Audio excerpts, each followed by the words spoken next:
મુખ્ય અતિથિ અને શ્રેષ્ઠ વક્તા સત્પરિયા સાહેબ પધારી રહ્યા છે, તો તેઓનો તાબડિયાનો વેલકમ બતાવશું આપણે.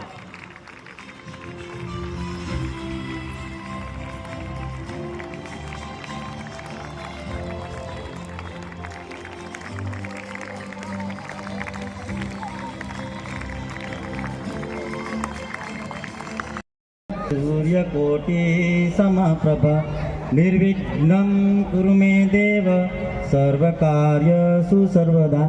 આજ ઉમંગ આજ આનંદ, આજ ઉસરંગ આજ આનંદ, આજ ઉમંગ આજ ઉસરંગ. આજ અમારે આંગણે કંચન મળશે વેગ, કારણ કે આજે અમારે આંગણે માત્ર અમારા વિદ્યાર્થીઓ પૂરતી જ નહીં પણ કોડીનાર પદ્ધતિના તમામ વિદ્યાર્થીઓ અને ખાસ કરીને સ્પર્ધાત્મક પરીક્ષાની તૈયારી કરેલા તાલીમાર્થી ભાઈઓ બહેનોને પોતાના લક્ષ્યનું યોગ્ય માર્ગદર્શન મેળવે તે હેતુસભર આ લક્ષ્ય વેધ કાર્યક્રમનું આપણે આયોજન કરવામાં આવે છે. અને કાર્યક્રમની શરૂઆત કરતાં પહેલાં હંમેશા આપણે જાણીએ છીએ કે ઈશ્વરની વંદના કરવી જરૂરી છે. તો ઈશ્વરની વંદના કરતાં પહેલાં આપણે ઈશ્વરનું સાક્ષાત સ્વરૂપ એટલે કે દીપ પ્રાગટ્ય કરીએ તો એમાં આપણે સૂક્ષ્મ સ્વરૂપ તરીકે હંમેશા ઈશ્વરને જોતા છે. તો હું આપણે સંસ્થાના સંચાલક શ્રી જોઈસિંહ ડોડિયા, સક્રિયા સાહેબ તથા મહાનુભાવોને વિનંતી કરીશ કે તેઓ દીપ પ્રાગટ્ય કરી અને ઈશ્વરનું આહ્વાન કરશે.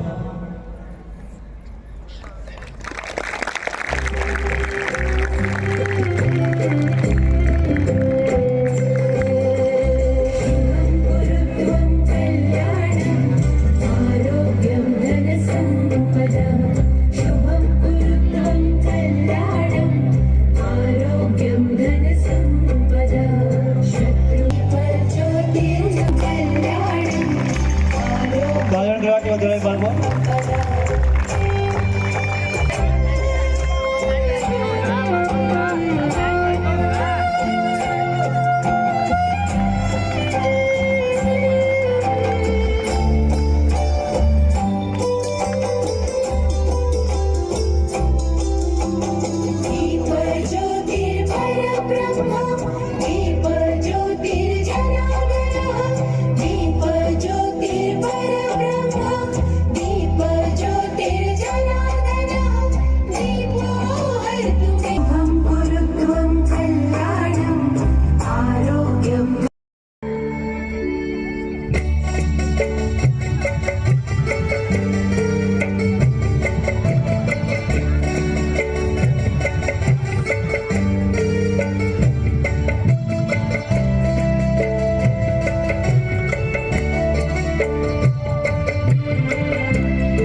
ચરણોમાં વંદન કરતા આગળ વધતા, મંદિર મસ્જિદ गिरजाघर भटकते किसे मिले भगवान, मंदिर मस्जिद गिरजाघर भटकते किसे मिले भगवान, प्रेम सेवा और त्याग से स्वयं बने भगवान। દીકરી મારી લાડકવાઈ લક્ષ્મીનો અવતાર, એ સુએ તો રાત પડે ને જાગે તો સવાર, જાગે તો સવાર। તો આવી રીતે ધોરણ 8 અને 9ની દીકરીઓ અહીં પધારેલા તમામ મહેમાનોનું આતિથ્ય ભાવ રજૂ કરતું સ્વાગત ગીત લઈને આવી રહી છે ધોરણ 8 અને 9ની દીકરીઓ।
ખૂબ આભાર। સ્વાગત બાદ આપણે આ કાર્યક્રમને આગળ વધારતા હજુ પણ સ્વાગતનો કાર્યક્રમ ચાલુ છે, તો હું જયસિંહભાઈ પરમારને વિનંતી કરીશ કે તેઓ આ કાર્યક્રમના મુખ્ય અતિથિ અને વક્તા જેઓનું સક્રિય સાહેબનું પુષ્પગુચ્છથી સ્વાગત કરશે અને સાથે સાથે સ્મૃતિ ચિહ્ન પણ ભેટ અર્પણ કરશે।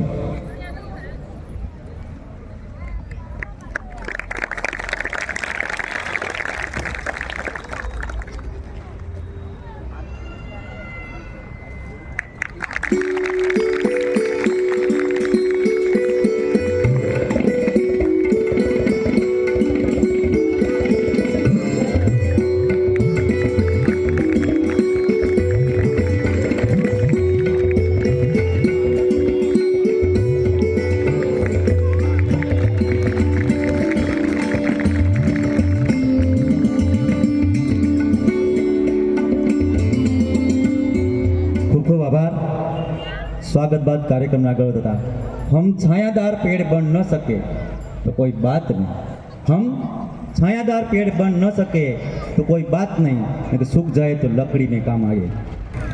एवं एक व्यक्तित्व धरावता અને અમારી સંસ્થાના સંચાલક શ્રી રોહિતજી ડોડિયાને વિનંતી કરીશ કે તેઓ પ્રાસંગિક પ્રવચન આપશે અને શૈલેષ સક્રિયા સાહેબ વિશે થોડોક માહિતી આપશે।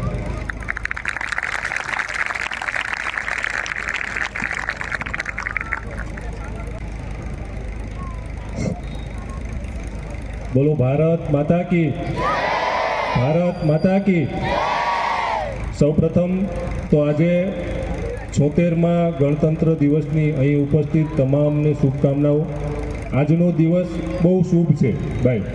આ સેમિનારનો આ દિવસ એટલા માટે શુભ રાખવામાં આવ્યો કે ભાઈ આજે આપણો 76મો ગણતંત્ર દિવસ છે. માત્ર સેમિનાર જ નહીં પણ આપણા 76મા ગણતંત્ર દિવસની પણ ઉજવણી થાય, સાથે સાથે આપણે સેમિનારનો પણ લાભ લઈએ, એના માટે થઈને આ દિવસની પસંદગી કરવામાં આવી છે. ખાસ અહીં ઉપસ્થિત આ સેમિનારના મુખ્ય વક્તા ડૉક્ટર શૈલેષ સખપરિયા સાહેબ, આ શાળાના તમામ વાલીશ્રીઓ તેમજ અમારા આમંત્રણને માન આપીને પધારેલ તમામ મહેમાનો, ખાસ કરીને અન્ય શાળામાંથી પણ ઘણા બાળકો આવ્યા છે. મેં જોયા છે, મારી નજર છે જ બધામાં. ઘણા બધા બાળકો બીજી શાળામાં અભ્યાસ કરે છે અને તે પણ આ સેમિનારનો લાભ લેવા માટે અહીં પહોંચ્યા છે. તો એ લોકો પણ, સાથે સાથે સ્પર્ધાત્મક પરીક્ષાઓની તૈયારી કરતા ભાઈઓ બહેનો પણ આપણી વચ્ચે ઉપસ્થિત છે. તેમજ આ સભાખંડની અંદર ઉપસ્થિત તમામ લોકોનું હું શ્રી સરસ્વતી વિદ્યા મંદિર શાળા પરિવાર વતી હાર્દિક સ્વાગત કરું છું. મિત્રો, આ સેમિનારનો હેતુ એના નામ પર છુપાયેલો છે કે લક્ષ્ય વેધ. શું કામ લક્ષ્ય વેધ નામ રાખવામાં આવ્યું? આ સેમિનારનો જે મતલબ છે એ એના નામમાં છુપાયેલો છે કે ભાઈ અત્યારે જે વિદ્યાર્થીઓ છે એ નજીકના સમયમાં બોર્ડની એક્ઝામ દેવા જવાના છે અને દરેકનું એક લક્ષ્ય હોય કે ભાઈ અમારે લક્ષ્ય સુધી પહોંચવું છે. તો લક્ષ્ય સુધી કઈ રીતે પહોંચી શકાય તેના માટે આપણે આ સેમિનારનું ખાસ તો આયોજન કરવામાં આવ્યું. અને માત્ર શાળા કક્ષાનો ન રાખતા દરેક જગ્યાએ જુદી જુદી જગ્યાએ સેમિનારો થતા હોય, તમે બધા જોતા હશો. જનરલી શાળા કક્ષાએ હોય, પણ અમે આનો લાભ એવું નહીં કે ભાઈ માત્ર સરસ્વતી વિદ્યા મંદિરના બાળકોને જ મળે, કોડીનાર તાલુકાના તમામ લોકો. એટલા માટે અમે આને ઓપન કાર્યક્રમ કર્યો કે ભાઈ દરેક લોકો આવી શકે, તમે જગ્યાએ જોઈ શકો છો અને લોકોને જોઈ શકો છો કે એવું નથી કે ભાઈ અમારા જ વાલીઓ છે કે અમારી શાળાના જ બાળકો છે. આ સેમિનારનો લાભ કોડીનાર તાલુકાના તમામ લોકો લે, એના માટે થઈને અમે આ કાર્યક્રમને ઓપન રાખવામાં આવ્યો છે. શૈલેષ સખપરિયા સાહેબની હું ટૂંકમાં તમને પરિચય આપું તો આપણે સૌ અત્યારે આધુનિક સમયમાં મોબાઈલ અને ટીવીના ઉપયોગ દ્વારા એને જોયા અને સાંભળ્યા હશે. આપણે સૌ અત્યારમાં અહીં મોટાભાગનો શિક્ષક વર્ગ બેઠો છે, તો સાહેબ એક પોતે લેખક પણ છે. એના ઘણા બધા પુસ્તકો શિક્ષક મિત્રો મારા જે અત્યારે અહીં બેઠા છે તે બધા એનો ઉપયોગ કરતા હશે, તો સાહેબના પુસ્તકો વાંચતા હશે. એટલે એક પોતે લેખક પણ છે અને ગુજરાત સરકારના રિટાયર્ડ ઓફિસર પણ છે કે જેઓએ ગુજરાત સરકાર માટે પણ ઘણી બધી સેવાઓ આપી ચૂક્યા છે. એટલે અને બહુ સારા વક્તા છે. ઘણા બધા એવા ભાઈ બહેનો છે કે જેઓ સ્પર્ધાત્મક પરીક્ષાઓની તૈયારી કરતા હોય, એને પોતાના લક્ષ્ય સુધી પહોંચવામાં સાહેબે ખૂબ સારો એવો સહયોગ અને સહકાર આપ્યો છે. સાહેબની વાત કરવામાં આવે તો એ પણ પોતે એક નાના એવા કુટુંબમાંથી બહાર નીકળી અને આજે અવડા મોટા વક્તા બન્યા છે કે આપણે તેને સાંભળવા માટે એટલા બધી મોટી સંખ્યામાં ભેગા થયા છે. મિત્રો, ખાસ કરીને 10મા ધોરણના ઘણા બધા વિદ્યાર્થીઓ અમારી શાળાના તો બેઠા જ છે, સાથે સાથે અન્ય શાળાના વિદ્યાર્થીઓ પણ અહીંયા બેઠા છે. એમાં ખાસ કરીને અમારી શાળાની વાત કરવામાં આવે તો ધોરણ 10ના જે વિદ્યાર્થીઓ છે એ પોતાનું પ્રથમ બોર્ડની પરીક્ષા આપવા જવાના છે. હમણાં નજીકના સમયમાં હવે એકાદ મહિનાનો ગાળો રહ્યો છે, એકાદ મહિનાના સમયની અંદર એ પોતાના જીવનકાળની પ્રથમ બોર્ડની પરીક્ષા આપવાના છે. તો એના માટેનું અમે એને એક લક્ષ્ય આપેલું છે. એ વિદ્યાર્થીઓએ પણ બધાએ પોતાનું લક્ષ્ય નક્કી કરેલું છે કે ભાઈ આ લક્ષ્ય સુધી પહોંચવું છે. અને આ લક્ષ્ય સુધી પહોંચવા માટે અમારી શાળાનો સ્ટાફ આખું વર્ષ તન તોડ મહેનત અમે કરી અને અહીંયા સુધી પહોંચ્યા છે. પણ હજી એમાં ક્યાંય કચાશ ન રહી જાય, હજી થોડી ઘણી કંઈક અમારી ભૂલો હોય અથવા હજી એને કાંઈ એવું ન ઘટે, એના માટે થઈ અને આ કાર્યક્રમને અમે આયોજન કર્યું કે ભાઈ આપણે કોડીનારની અંદર સર્વપ્રથમ આવો કાર્યક્રમ થયો છે. હમણાં જ સખપરિયા સાહેબારે મારે વાત થઈ તો સાહેબે કીધું કે ભાઈ સૌ પ્રથમ હું કોડીનારમાં આ રીતના કાર્યક્રમમાં જાહેરમાં કાર્યક્રમ હોય તો પહેલી વખત આવું છું.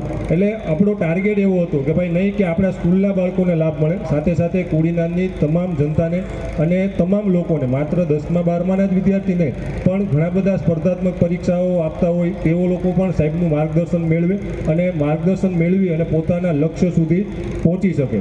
સાથે સાથે અત્યારે જે આપણે જોઈએ કે જીવનની અંદર સારું એક જીવન જીવવું ને એ પણ લક્ષ્ય લક્ષ્ય છે. અમે સાહેબને કીધું, ટોપિક આપ્યો હતો સાહેબને કે ભાઈ અત્યારના સમયમાં ઘણી બધી એવી તકલીફો હોય લોકોમાં કે પોતે જીવન જીવવાનું છોડી દે છે. આપણે આજુબાજુમાં ઘણા બધા એવા બનાવો જોતા હોય છે. તો ક્યારેક આવા સારા વક્તાનું આપણે માર્ગદર્શન મળી ગયું હોય તો આવામાંથી પણ આપણે બહાર નીકળી શકીએ. તો અહીંયા ઘણા એવા લોકો બેઠા હશે કે એમને એવું માર્ગદર્શન પણ મળી રહે. એવું નથી કે માત્ર પોતાના જીવનમાં શિક્ષણ માટેનું લક્ષ્ય હોય. જીવન સારું જીવવું એ પણ એક લક્ષ્ય છે. તો સારું જીવન પણ જીવી શકાય તેના માટે પણ સાહેબ આપણે પૂરતું માર્ગદર્શન આપીએ. હવે સમય હું વધુ નહીં લઈશ. ખાસ કરીને સાહેબને આપણે જેના માટે આપણે અહીં ભેગા થયા છે, એકઠા થયા છે, જેની આપણે આતુરતાથી રાહ જોઈએ છે, તો આપણે સાહેબને જ વિનંતી કરશું કે હવે એ પોતાનું વક્તવ્ય આવી અને રજૂ કરશે. અસ્તુ. જય હિન્દ, જય ભારત. ખૂબ ખૂબ આભાર.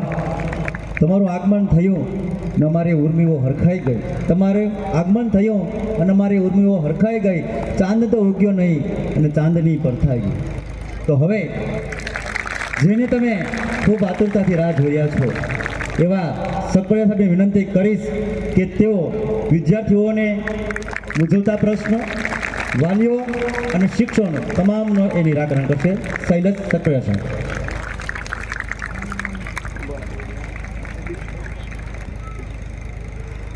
શ્રી સરસ્વતી વિદ્યા મંદિર શૈક્ષણિક સંકુલ દ્વારા આયોજિત વિદ્યાર્થીઓ અને વાલીઓ માટેના આજના આ મોટિવેશનલ કાર્યક્રમમાં ઉપસ્થિત આ સંસ્થાના સંચાલક શ્રી રોહિતસિંહ ડોડિયા, સંસ્થા સાથે સંકળાયેલા અન્ય તમામ શિક્ષક મિત્રો, અંકુર વિદ્યા સંકુલના મેનેજિંગ ડિરેક્ટર ને મારા મિત્ર અને મહેમાન તરીકે ખાસ આજે અહીંયા આવ્યા છે એવા ભાઈ શ્રી દીક્ષિતભાઈ, આપ સૌ આ કોડીનારના નગરજનો, સૌ વિદ્યાર્થીઓ અને ભાઈઓ, આ તમારા માનમાં ફટાકડા ફોડે છે કે તમે બધા અહીંયા સાંભળવા માટે આવ્યા છો અને તમે બધા બહુ સફળ થવાના છો ને. એ સફળતાની અત્યારથી આ લોકો ઉજવણી કરે છે. એ કોકના લગ્ન બંગન તો હશે તો થતા થશે, પણ તમે સફળ થવાના છો એવી એને ખાતરી છે. અને એટલે આ સરસ મજાના ફટાકડાઓ તમારા માટે, એકવાર જોરદાર તમારા માટે ફટાકડા ફોડ્યા ને તાળીઓ દ્વારા એમને વધાવી. કેટલીક ખૂબ મહત્વની વાતો આજે હું તમારી વચ્ચે મૂકવાનો છું. સૌથી પહેલાં તો આપ સૌને 76મા પ્રજાસત્તાક પર્વની હું હૃદયપૂર્વક શુભેચ્છા પાઠવું છું. આજે આપણું 76મું પ્રજાસત્તાક પર્વ છે. ઘણા બધા મિત્રોને સ્વાતંત્ર્ય પર્વ અને પ્રજાસત્તાક પર્વ આ બે વચ્ચેના ફેરની ખબર જ નથી પડતી. ખાલી એટલો જ ખ્યાલ આવે કે 15મી ઓગસ્ટ અને 26મી જાન્યુઆરી હોય ત્યારે ધ્વજવંદન થાય, સ્કૂલમાં જાય, છોકરાઓ ધ્વજવંદન કરે, એકાદી પ્રભાત ફેરી નીકળે, બધા મજા કરે, સરસ મીઠાઈ ખવડાવે અને પાછા આવતા રહે. 15મી ઓગસ્ટ 1947ના રોજ આપણે આઝાદ થયા, અંગ્રેજોની ગુલામીમાંથી આપણે મુક્ત થયા. અને આપણે આઝાદ થયા પછી આપણા દેશનું સંચાલન આપણે કેવી રીતે કરવું, આપણા દેશનો વહીવટ આપણે કેવી રીતે કરવો. કારણ કે 15મી ઓગસ્ટ 1947 પહેલા સંચાલન અંગ્રેજો કરતા હતા. એ તો 15મી ઓગસ્ટે આપણને સંચાલન આપીને જતા રહ્યા. પણ દેશનું સંચાલન કેવી રીતે કરવું, દેશનો વહીવટ કેવી રીતે કરવો, એના માટે નિયમો બનાવવા પડે, એના માટે નીતિ તૈયાર કરવી પડે. ડૉક્ટર ભીમરાવ આંબેડકર સાહેબની આગેવાની નીચે એમને મુસદ્દા કમિટીના ચેરમેન બનાવ્યા હતા અને આખું ભારતનું બંધારણ તૈયાર થયું. એ ભારતના બંધારણને 26મી જાન્યુઆરી 1950ના રોજ અમલમાં મૂકવામાં આવ્યું અને આપણા દેશનું સંચાલન કઈ રીતે કરવું એ નક્કી થયેલા નિયમોને 26મી જાન્યુઆરીએ આપણે અમલમાં મૂક્યા. એટલે 26મી જાન્યુઆરીને આપણે બધા પ્રજાસત્તાક પર્વ તરીકે ઉજવીએ છીએ અને એ પ્રજાસત્તાક પર્વની હું તમને સૌને હૃદયપૂર્વક શુભેચ્છા પાઠવું છું. હવે મારે જે વાતો કરવી છે તે શૈલેષ સકપરિયાને છે ને લોકો વાર્તા તરીકે વધારે ઓળખે છે અને મારે તમને વાર્તાઓ જ કેવી છે. અને વાર્તાઓ દ્વારા જ અહીંયા બેઠેલા માત્ર વિદ્યાર્થી નહીં, કોઈ પણ વ્યક્તિ હોય પોતાના ક્ષેત્રમાં સફળતાની ટોચ પર પહોંચવું હોય ને તો આજે અહીંયા જે વાતો થશે એ વાતો એમને સફળ થવા માટે એક રસ્તો બતાવશે. એક સરસ મજાની વાર્તા સાથે આપણે વાતની શરૂઆત કરીએ. જરા ધ્યાનથી આ વાર્તાને સાંભળજો. એક છોકરો 10-12 વર્ષની એની ઉંમર, એમને લોકો પાસેથી એવું સાંભળેલું કે ભગવાન દરેકે દરેક વ્યક્તિનું નસીબ પહેલેથી લખી નાખે છે. એટલે આ છોકરાને એવો વિચાર આવે કે ભગવાન જો દરેકનું નસીબ પહેલેથી લખી નાખતા હોય તો હું જીવનમાં શું કરવાનો, શું બનવાનો, ક્યાં પહોંચવાનો, એ તો બધું ભગવાને પહેલેથી નક્કી કરીને રાખેલું હશે. મારે મહેનત કરવાની શું જરૂર, માથાકૂટ કરવાની શું જરૂર, આવા વિચારો એને આવે. એક વખત રાત્રે સ્વપ્નમાં આ દીકરાને ભગવાન આવ્યા. સ્વપ્નમાં ભગવાન જોયા એટલે છોકરાને પેલો મનમાં મૂંઝવતો સવાલ હતો ને એ ભગવાનને પૂછવાની ઈચ્છા થઈ. છોકરાએ એવું કહ્યું, પ્રભુ મારે તમને એક સવાલ પૂછવો છે, જવાબ આપશો? ભગવાન કે બોલ બેટા, તારે જે પૂછવું હોય ને એ પૂછી લે. આ છોકરો કે હે પ્રભુ, મેં એવી વાત સાંભળી છે કે તમે દરેકે દરેક વ્યક્તિનું નસીબ પહેલેથી લખી રાખો છો, આ વાત સાચી? ભગવાન કે બિલકુલ સાચી. પેલો છોકરો કે પ્રભુ, તમે જેવી રીતે લખો વ્યક્તિના જીવનમાં એવું જ બને? ભગવાન કે બિલકુલ એવું જ બને, ડિટ્ટો ટુ ડિટ્ટો. મેં જેવું લખ્યું હોય ને વ્યક્તિના જીવનમાં એવું જ થાય. છોકરો કે પ્રભુ, તમે આ લખો ક્યારે? ભગવાન કે કોઈ પણ બાળકનો જન્મ થાય એટલે જન્મના 6થા દિવસે વિધાતા બની હું એના લેખ લખવા માટે જાઉં. એ છોકરાની મમ્મીએ એક બુક ને પેન રાખી હોય અને વિધાતા બનીને એના લેખ એની 6થીના દિવસે જ લખી આવું. આ છોકરાને તરત એવું થયું કે હું ખોટી માથાકૂટ કરું છું, ખોટું વાંચું છું. હું ડૉક્ટર બનવાનો છું, એન્જિનિયર બનવાનો છું, ખેડૂત બનવાનો, હું શું કરવાનો એ ઓલરેડી 6થીના દિવસે નક્કી થઈ ગયું છે. પછી છોકરાને પોતાનું ભવિષ્ય જાણવાની ઈચ્છા થઈ એટલે એમને ભગવાનને એવું કહ્યું, પ્રભુ તમે આ જે બધાનું નસીબ લખી રાખો એ જેમાં લખ્યું હોય એ ચોપડો જોવા મળે ખરો? ભગવાન કે જો એ તો મારું સિક્રેટ ડિપાર્ટમેન્ટ છે, એ હું કોઈને ન બતાવું. કોઈ વ્યક્તિ એને હેક કરીને પાસવર્ડ મારા તોડી શકે નહીં. પણ હા, ચાલ આજે હું તને બતાવું. છોકરાને એટલો આનંદ થયો કે આજે આપણને આપણું નસીબ જોવા મળશે.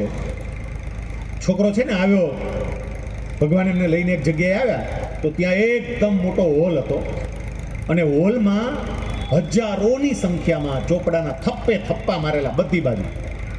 આટલા બધા ચોપડા જોયા એટલે પેલા છોકરાએ તરત કહ્યું, પ્રભુ કેટલા બધા ચોપડા છે. ભગવાન કે હોય જ ને, 8 અબજ છે મારે તો, બધાયનું લખવાનું હોય. 8 અબજ લોકોનું છે તો આટલા ચોપડા તો થાય ને, અને એમાંય પાછા જેટલા અવસાન પામે ને તો ડિલીટ કરતો જાઉં છું, નકર તો આ હમાય નહીં. છોકરો કે પ્રભુ પણ આટલા બધા ચોપડામાં મારું કેમ ગોતું? હે પ્રભુ આમાં કોડીનારનો ચોપડો છે, કોડીનારનો. ભગવાન કે કયું કોડીનાર? અંબુજાવાળું? તો કે હા પ્રભુ, બસ એ જ. ભગવાને કોડીનારનો ચોપડો કાઢી નાખ્યો અને આ છોકરો આમ એટલો ઉત્સાહથી કે હમણાં મારું નસીબ વાંચી લઉં, હું શું બનવાનો છું, શું કરવાનો છું, હમણાં મને ખબર પડી જશે. આમ પહેલું પાનું ઉથલાવ્યું, પહેલા પાના ઉપર એક નામ વાંચ્યું. એ નામ છોકરાનું નહોતું અને તોય નામ વાંચીને એને મજા આવી ગઈ કે હમણાં નસીબ વાંચી લો. એનું નામ નહોતું તોય મજા આવી. શું કામ? કારણ કે એ નામ એના પાડોશીનું હતું અને આપણને આપણું જાણવામાં રસ હોય ને એના કરતાં પાડોશીનું જાણવામાં વધારે રસ હોય. તમે જોજો. એટલે એ વ્યક્તિએ પાડોશીનું નસીબ જાણવા માટે નીચે નજર કરી ને તો પાનું આખું કોરું, ખાલી નામ જ લખેલું, પાનું કોરું હતું, કંઈ લખેલું નહીં. પેલા છોકરાને વિચાર આવ્યો, માથું ખંજવાળવા માંડ્યો કે આ પાનું કોરું કાં? પછી એને વિચાર આવે કદાચ ભગવાન બિચારાને નસીબ નહીં લખ્યું હોય. બીજું પાનું જોયું, નામ લખેલું, પાનું કોરું. ત્રીજું પાનું, આખો ચોપડો જોઈ નાખ્યો કોડીનારનો, બધે નામ લખેલા, પાના કોરા. આ વિચારે તેડો ખરું ભગવાન કોડીનાર વાળા નસીબ નહીં લખી શકતા હોય? એટલે એને બીજા શહેરનો ચોપડો જોયો, પછી તો બીજા રાજ્યના ચોપડામાં નજર નાખી, બીજા દેશના ચોપડામાં નજર નાખી, પણ બધામાં સરખું હતું, નામ લખેલ, પાના કોરા. છોકરાએ ભગવાનને કીધું, પ્રભુ અમે માણસો તો એકબીજાને ઉલ્લુ બનાવીએ, તમે ભગવાન ઉઠીને ઉલ્લુ બનાવો છો, તમને શરમ નથી આવતી? ભગવાન કે કેમ, શું ઉલ્લુ બનાવ્યા? આ છોકરો કે પ્રભુ તમે એવું કહો છો કે બધાનું નસીબ લખું છું, લખ્યું કંઈ છે નહીં, પાના બધાય કોરા છે. ભગવાન કે લખું છું, પણ ન વાંચી શકાય એવી શાયથી માત્ર એક જ શબ્દમાં નસીબ લખીને. છોકરો કે પ્રભુ હવે તો હદ થાય છે હો. કોઈ વ્યક્તિ 25 વર્ષ જીવે, કોઈ 50 વર્ષ જીવે, કોઈ 75 જીવે, કોઈ 100 જીવે, અને આટલા લાંબા આયુષ્ય દરમિયાન, આટલા લાંબા જીવન દરમિયાન કે શું શું કરવાનું છે એ તમે ખાલી એક શબ્દમાં કેવી રીતે લખો? ભગવાન કે એટલે જ હું ભગવાન છું, એક જ શબ્દમાં લખું. છોકરો કે લખો છો શું એ કોને? મિત્રો સાંભળજો હવે જવાબ, કારણ કે આપણી વાતનો પાયો છે. ભગવાન પેલા બાળકને એવું કહે છે, કોઈ પણ બાળકનો જન્મ થાય એટલે જન્મના 6થા દિવસે વિધાતા બની એના લેખ લખવા માટે જાઓ. એક જ શબ્દમાં એના લેખ લખી નાખું, અને એ શબ્દ છે તથાસ્તુ, તારી ઈચ્છા પ્રમાણે. આટલું લખી આખું પાનું કોરું મૂકી દઉં. જેને પોતાનું નસીબ જેવું લખવું હોય એવું લખવાની છૂટ. હું ખાલી આશીર્વાદ આપું છું, તારી ઈચ્છા પ્રમાણે. સમજી રાખજો, અહીંયા બેઠેલી દરેકે દરેક વ્યક્તિ, ભગવાને 6થા દિવસે, આપણા જન્મના 6થા દિવસે તથાસ્તુ આપણને કહી જ દીધું. હવે નસીબ આપણે લખવાનું છે. મિત્રો એ સમજો, આજે કોઈ વ્યક્તિ સફળતાના શિખર પર બેઠી હોય ને તો એ નસીબ એણે પોતે લખ્યું હોય, અને કોઈ વ્યક્તિ નિષ્ફળતાની ઊંડી ખાઈમાં પડી હોય ને તો એ નસીબ પણ એણે પોતે લખ્યું હોય. આપણું નસીબ આપણે લખવાનું હોય, અને આપણું નસીબ આપણે જ લખવાનું હોય તો પ્રત્યેક વ્યક્તિને જીવનમાં સફળ થવું જ હોય. પ્રત્યેક વ્યક્તિને સુખ જોતું હોય, પ્રત્યેક વ્યક્તિને સારા મકાનમાં રહેવું હોય, સારી ગાડીમાં ફરવું હોય, મસ્ત મજાનો પગાર જોતો હોય, ધંધો કરવો હોય તો મસ્ત રીતે નફો આપે એવો ધંધો જોતો હોય. આ બધું કરવું હોય, પણ એ કરવા માટે મારે કરવાનું શું? મારું નસીબ શ્રેષ્ઠ રીતે મારે લખવું હોય તો એના માટે મારે શું કરવાનું? હું પ્રેક્ટિકલી મારા અનુભવના આધારે હવે તમને એના કેટલાક ઉપાય આપીશ. આ માત્ર વિદ્યાર્થીઓને હું ફરી કહું છું, લાગુ નથી પડતું. અહીંયા બેઠેલી પ્રત્યેક વ્યક્તિને લાગુ પડે છે કે મારે મારું નસીબ શ્રેષ્ઠતમ રીતે લખવું હોય તો મારે શું કરવું જોઈએ? સાહેબ, સૌથી પહેલો સિદ્ધાંત, કોઈ પણ વ્યક્તિએ સફળ થવું હોય તો પોતાની જાત પર એને વિશ્વાસ હોવો જોઈએ. આ પહેલો સિદ્ધાંત. આત્મવિશ્વાસ જે કહીએ ને, પોતાની જાત પરનો વિશ્વાસ કે યસ આઈ કેન ડુ, મારાથી આ થઈ શકશે. મારે દુઃખ સાથે કહેવું છે કે આપણી આસપાસ એટલી બધી નકારાત્મકતા ફેલાયેલી છે. કોઈ પણ વ્યક્તિ અમુક પ્રકારની વાત લઈને આપણી પાસે આવે, આપણને તરત એવું થાય કે આ આપણે કરી શકીએ નહીં. અહીંયા સ્પર્ધાત્મક પરીક્ષાની તૈયારી કરનારા વિદ્યાર્થી મિત્રો પણ બેઠા છે. મિત્રો, તમારી આજુબાજુ ઘણી બધી એવી વ્યક્તિઓ પણ હશે, તમે તૈયારી કરતા હોય, કદાચ એકાદ વખત તમને સફળતા ના મળી, નિષ્ફળ થયા. પોલીસનું ફિઝિકલ ચાલે છે, કદાચ એમાં આપણે સમય મર્યાદામાં ન દોડી શક્યા. કેટલીય વ્યક્તિ આપણી આસપાસ એવી હશે કે જે આપણને સતત એવું કહે કે તારાથી આ ના થાય, તું આ ના કરી શકે. આ રોહિતસિંહ ડોડિયા સાહેબે હમણાં જ અહીંયા વાત કરી કે અમારે 10મા ધોરણના વિદ્યાર્થીઓની સંખ્યા ઓછી છે. અમે ઓફિસમાં બેઠા હતા ને ત્યારે એમણે કહ્યું કે મારે ત્યાં વિદ્યાર્થીઓની સંખ્યા માપમાં બહુ વધારે નહીં, પણ આમ છતાંય અમે નક્કી કર્યું છે કે આ વર્ષે અમે 20 કરતાં વધારે A1 ગ્રેડ વિદ્યાર્થીઓ 10મા ધોરણની અંદર લાવીશું. સાહેબ, આ કોઈ સામાન્ય બાબત નથી, આ આત્મવિશ્વાસ છે. એમને આત્મવિશ્વાસ છે કે અમારા વિદ્યાર્થીઓ સારું પરફોર્મન્સ કરશે. પણ એ જ્યારે આવી વાત કરે ત્યારે શક્ય છે કે કેટલીક નકારાત્મક વ્યક્તિઓ એમ પણ કહેશે કે આ માત્ર ને માત્ર મોટી મોટી વાતો છે, આવું થાય નહીં. વિદ્યાર્થી મિત્રો, મારે તમને સફળતાનો પહેલો સિદ્ધાંત આપવો છે કે જો તમારે સફળ થવું હોય તો તમારી આસપાસની વ્યક્તિ અને વિચાર બંને હકારાત્મક રાખજો. તમારી આજુબાજુ એવી વ્યક્તિ હોવી જોઈએ કે જે તમારી અંદર રહેલી ક્ષમતાઓને બહાર લાવવામાં તમને મદદ કરે. શ્રી હનુમાનજી મહારાજ માતા સીતાની શોધ કરવા માટે જ્યારે જતા હતા, આખી વાનર સેના હતી. અંગદની આગેવાની નીચે એ વાનર સેના દક્ષિણ દિશામાં માં સીતાની શોધ કરવા માટે ગઈ. ત્યાં સંપાતિ નામના એક પક્ષી સાથે આ ટીમની મુલાકાત થઈ. સંપાતિએ પોતાની દિવ્ય દ્રષ્ટિ દ્વારા જોયું કે માં સીતા સમુદ્રની વચ્ચે ત્રિકૂટ પર્વત પર વસેલી લંકા નગરીમાં અશોક વાટિકામાં બેઠા છે. એને બધું જોઈ લીધું. ટીમને કહ્યું કે તમારે માં સુધી પહોંચવું હોય, તમારે સીતાજી સુધી પહોંચવું હોય તો આ 100 જોજનનો સમુદ્ર કૂદવો પડે અને તમારે લંકા પહોંચવું પડે. આખી ટીમ ચર્ચા કરવા માટે બેઠી કે આ કોણ કૂદશે. આ સમજવા જેવો પ્રસંગ છે. આપણે ઘણી વખત રામાયણમાં જોઈએ પણ એના ઉપર વિચાર નથી કરતા. બધા ચર્ચા કરવા માટે બેઠા છે. એક પછી એક વાનર ઊભો થાય, પોતાની ક્ષમતાની વાત કરે કે જો હું પ્રયત્ન કરું, મારી પૂરેપૂરી શક્તિ લગાવું તો શક્ય છે કે હું 30 જોજન જેટલું કૂદી શકું.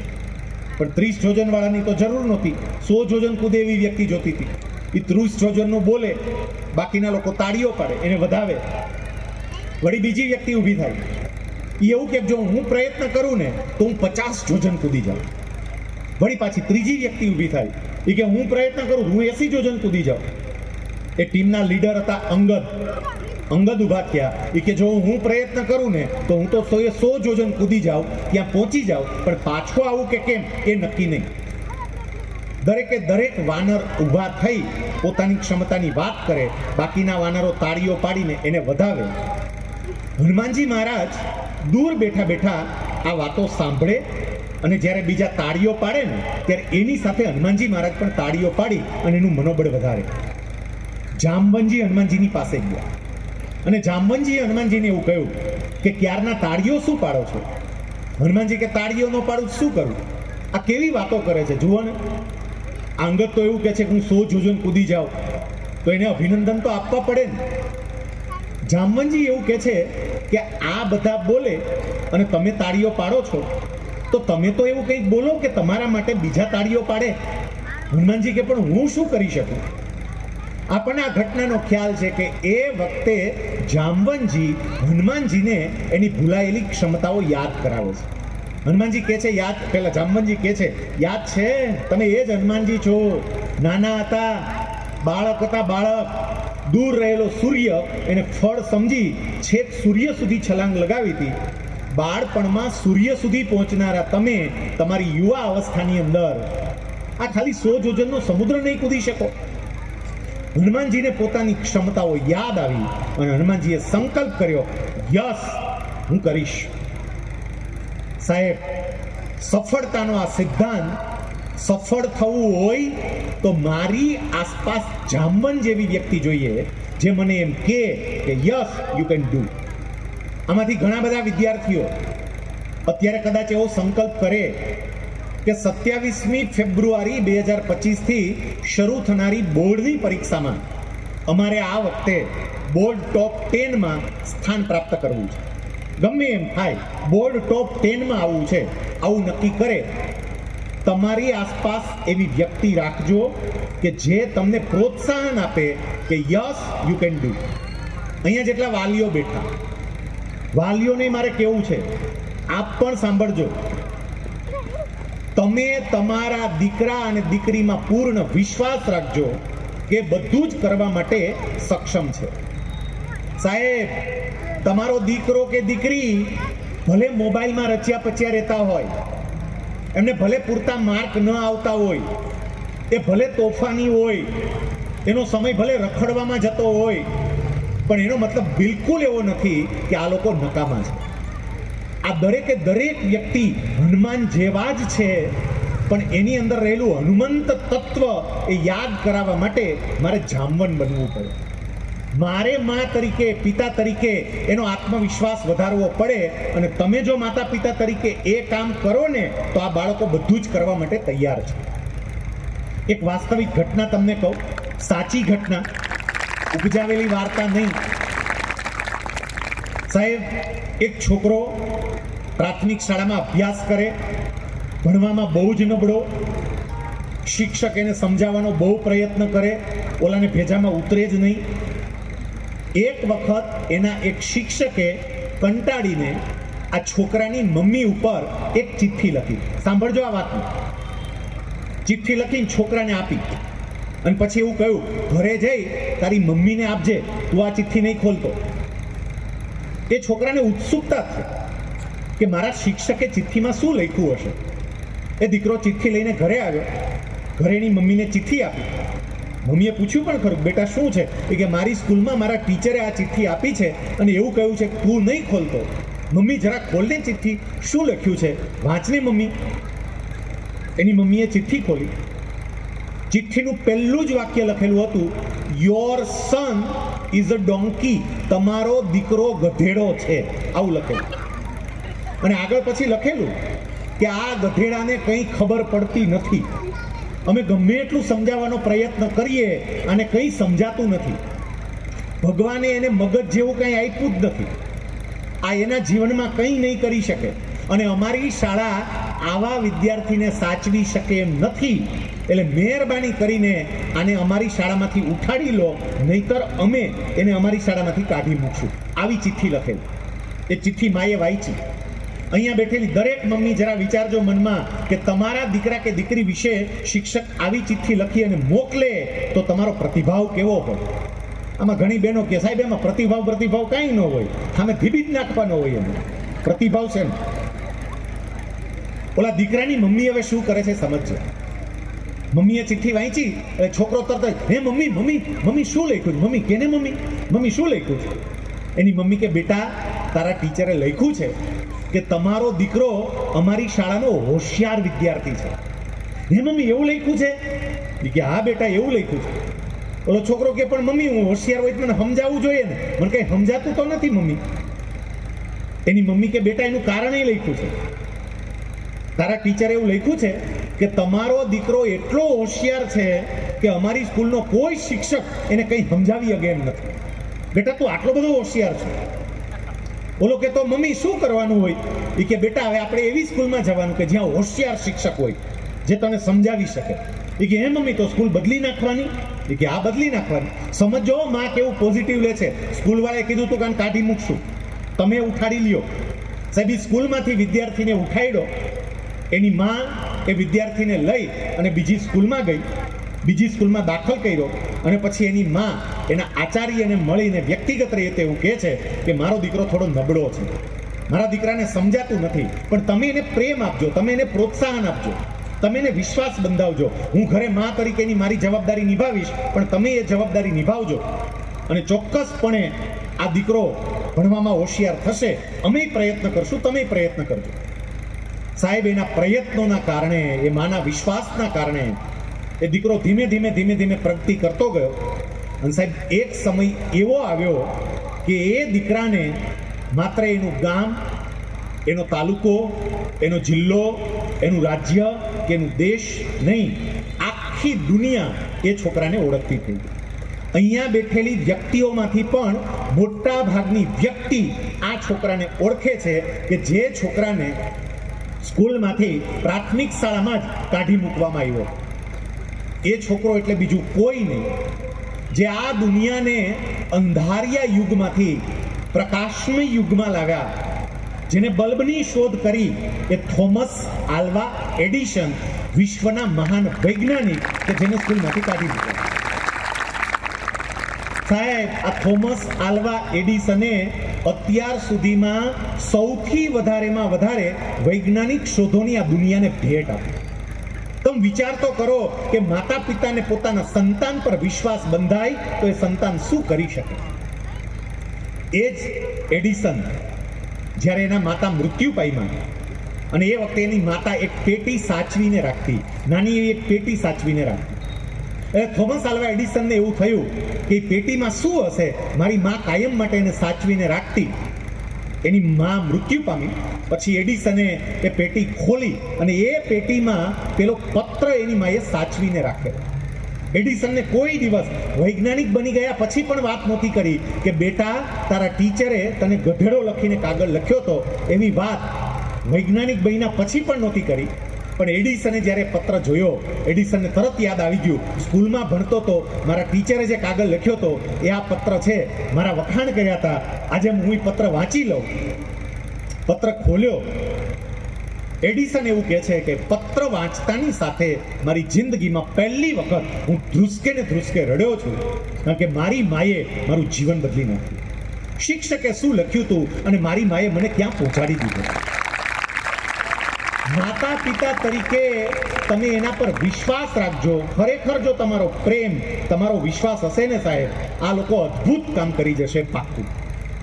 હું તમને એક બીજું ઉદાહરણ આપું. અને જ્યારે પેરેન્ટ્સ હોય ને ત્યારે હું આ ઉદાહરણ ચોક્કસપણે આપું છું. આ પેરેન્ટ્સ અને વિદ્યાર્થીઓ બંને માટે સાંભળવા જેવું, સમજવા જેવું અને એના પર વિચાર કરવા જેવું આ ઉદાહરણ છે. રાજકોટની અંદર એક હોસ્પિટલમાં એક બાળકનો જન્મ થયો. સામાન્ય રીતે કોઈ પણ બાળકનો જન્મ થાય તો એના પરિવાર માટે એ આનંદની વાત કહેવાય, પણ આ પરિવાર માટે આનંદની નહીં, દુઃખની વાત હતી. જે બાળકનો જન્મ થયો ને એ બાળકને બે આંખો જ નહોતી. વિદ્યાર્થીઓએ સમજો, બે આંખો નહીં, આંખે દેખી હતી જ નહીં, આંખ જ નહોતી, બે. એ બાળકને નાક નહોતું, નાક. આ નાક આપણને ભગવાને આપ્યું છે, એને નાક જ નહોતું. પછી હોઠ નહોતા, અંદરનું તાળવું નહોતું. એટલે તમે એના જન્મ વખતનો ફોટો જુઓ તો અહીંયા મોટું બાકોરું હતું, કારણ કે અહીંયા હતું જ નહીં કંઈ બાકોરું. અને એના બંને મગજ એ અવિકસિત હતા. હવે આ છોકરામાં રહ્યું શું? એને આંખો નથી, એને નાક નથી, એને હોઠ નથી, એના બે મગજ અવિકસિત છે. હોસ્પિટલના મેઇન ડોક્ટરે આ પરિવારના વડીલને બોલાવીને એવું કહ્યું કે આ બાળકમાં કશું જ નથી, આ બાળકને આપણે ઇન્જેક્શન આપી અને શાંત કરી દઈએ. ઇન્જેક્શન આપીને શાંત કરવાની વાત સમજાય ને, એ હું કહેવા માંગે છે, ભગવાન પાસે બાળકને પાછું મોકલી દઈએ. સાવ ચોખ્ખા શબ્દોમાં કહીએ તો આ બાળકને મારી નાખે. સાહેબ, એ વખતે પેલા દાદાએ જે જવાબ આપ્યો છે, આવું બાળક સાહેબ, ડોક્ટર એવું કહે છે કે આપણો કાયદો મંજૂરી નથી આપતો, પણ આ બાળકમાં કાંઈ છે જ નહીં. આ બાળક શું કરશે? એ દુઃખી થશે, તમને દુઃખી કરશે, એનામ કશું છે જ નહીં, કરશો શું? અને એ વખતે આ દાદાએ જે જવાબ આપ્યો હતો સાહેબ, એ દાદાએ એવું કહ્યું કે જુઓ, ભગવાન કોઈ પણ જીવને આ જગતમાં મોકલે તો એને પાછો બોલાવવાનો અધિકાર ભગવાનનો છે, એ આપણો નથી. ભગવાને આ બાળકને અમારી ઘરે જ શું કામ મોકલ્યું? આ બાળકને બીજાની ઘરે કેમ ન મોકલ્યું? અમારા પરિવારમાં જ આવો દીકરો કેમ આપ્યો? આ દાદા કહે છે, ડોક્ટરને. અને પછી ડોક્ટરને એવું કહે છે, મને તો એવું લાગે છે કે ભગવાનને અમારા પરિવાર ઉપર વિશ્વાસ હશે કે મારું અપૂર્ણ સર્જન હું આ પરિવારમાં મોકલું છું અને એ પરિવાર પ્રેમથી મારા અપૂર્ણ સર્જનને પૂર્ણ કરશે. ભગવાનને અમારા પર વિશ્વાસ મૂક્યો. આ વિશ્વાસને અમારે તૂટવા નથી દેવો સાહેબ. સાહેબ, આ બાળકને શાંત કરવાની વાત કરતા જ નહીં. મિત્રો, એ દાદા હોસ્પિટલમાંથી થોડા દિવસ પછી બાળકને એની માતાને રજા મળી, ઘરે આવ્યા પછી એ દાદાએ પરિવારના તમામ લોકોને ભેગા કર્યા. એ છોકરાના દાદી, છોકરાના મમ્મી, પપ્પા, કાકા, કાકી બધાયને દાદાએ બેસાડ્યા. અને પછી આ છોકરાના દાદા પરિવારના બધા સભ્યોને એવું કહે છે કે જો, સામાન્ય રીતે બાળકનું નામ પાડવાનો અધિકાર એની ફૈબાનો હોય, પણ આ બાળકનું નામ એની ફૈબા નહીં પાડે, આ બાળકનું નામ હું પાડીશ. અને આ બાળકનું નામ આજે આપણે ઉત્તમ પાડીએ છીએ અને આપણે બધાએ ભેગા થઈ એના નામને સાર્થક કરવું છે. આ છોકરાને આપણે ઉત્તમ બનાવવો છે, એના નામ જેવો જ. અને એના માટે કોઈ વ્યક્તિએ નકારાત્મક વિચાર કરવાનો જ નહીં. ભગવાને એને શું નથી આપ્યું એના ઉપર કોઈ નહીં વિચારતા, ભગવાને શું શું આપ્યું છે એના ઉપર વિચારીએ, આપણાથી જે થઈ શકે કરીએ. ભગવાન આપણને મદદ કરશે અને આપણે આ બાળકને આગળ વધારશું. સાહેબ, વિશ્વાસ કેવો, હકારાત્મકતા કેવી. ધીમે ધીમે એ બાળક ઉપર અલગ અલગ પ્રકારના ઓપરેશન થયા. એમનું નાક સરખું કરવામાં આવ્યું, એના હોઠ સરખા કરવામાં આવ્યા, આંખનું તેજ ના જ આવ્યું. વિદ્યાર્થી મિત્રો, આપણને બધું દેખાય છે, આપણે બધું જોઈ શકીએ છીએ. એ બાળક જન્મથી કશું જોઈ જ નથી શકતો. એને આંખનું તેજ જ નહીં, પ્રજ્ઞાચક્ષુ, બિલકુલ અંધ દીકરો. એ દીકરાના મગજ પણ હજુ ડોક્ટર એવું કહે છે કે જે પ્રમાણે વિકાસ થવો જોઈએ એ પ્રમાણેનો વિકાસ નથી થયો. પણ પરિવારને જો વિશ્વાસ હતો, પરિવારે દીકરા પર વિશ્વાસ રાખ્યો કે ના બેટા તારાથી થશે, વારે વારે એને એ વિશ્વાસ યાદ અપાવ્યો. એનું પરિણામ એ આવ્યું કે આ દીકરો અત્યારે 23 વર્ષનો થઈ ગયો. 23 વર્ષનો. સાહેબ, 10મા ધોરણમાં સામાન્ય વિદ્યાર્થીઓની સાથે અભ્યાસ કરીને સમજો, પ્રજ્ઞાચક્ષુ હતો, આંખો નહીં, પણ પ્રજ્ઞાચક્ષુ વિદ્યાર્થીઓની સાથે નથી ભણ્યો, સામાન્ય વિદ્યાર્થીઓની સાથે ભણી અને આ દીકરાને 10મામાં ડિસ્ટિંક્શન માર્ક છે, 70% કરતાં વધારે માર્ક્સ લાવ્યો 10મા ધોરણમાં. 12મા ધોરણમાં ડિસ્ટિંક્શન માર્ક, 12મામાં પણ, પછી કોલેજ, કોલેજના 6 સેમેસ્ટરમાં એ ફર્સ્ટ ક્લાસ ફર્સ્ટ, માત્ર સાંભળવાનું, સાંભળીને યાદ રાખવાનું.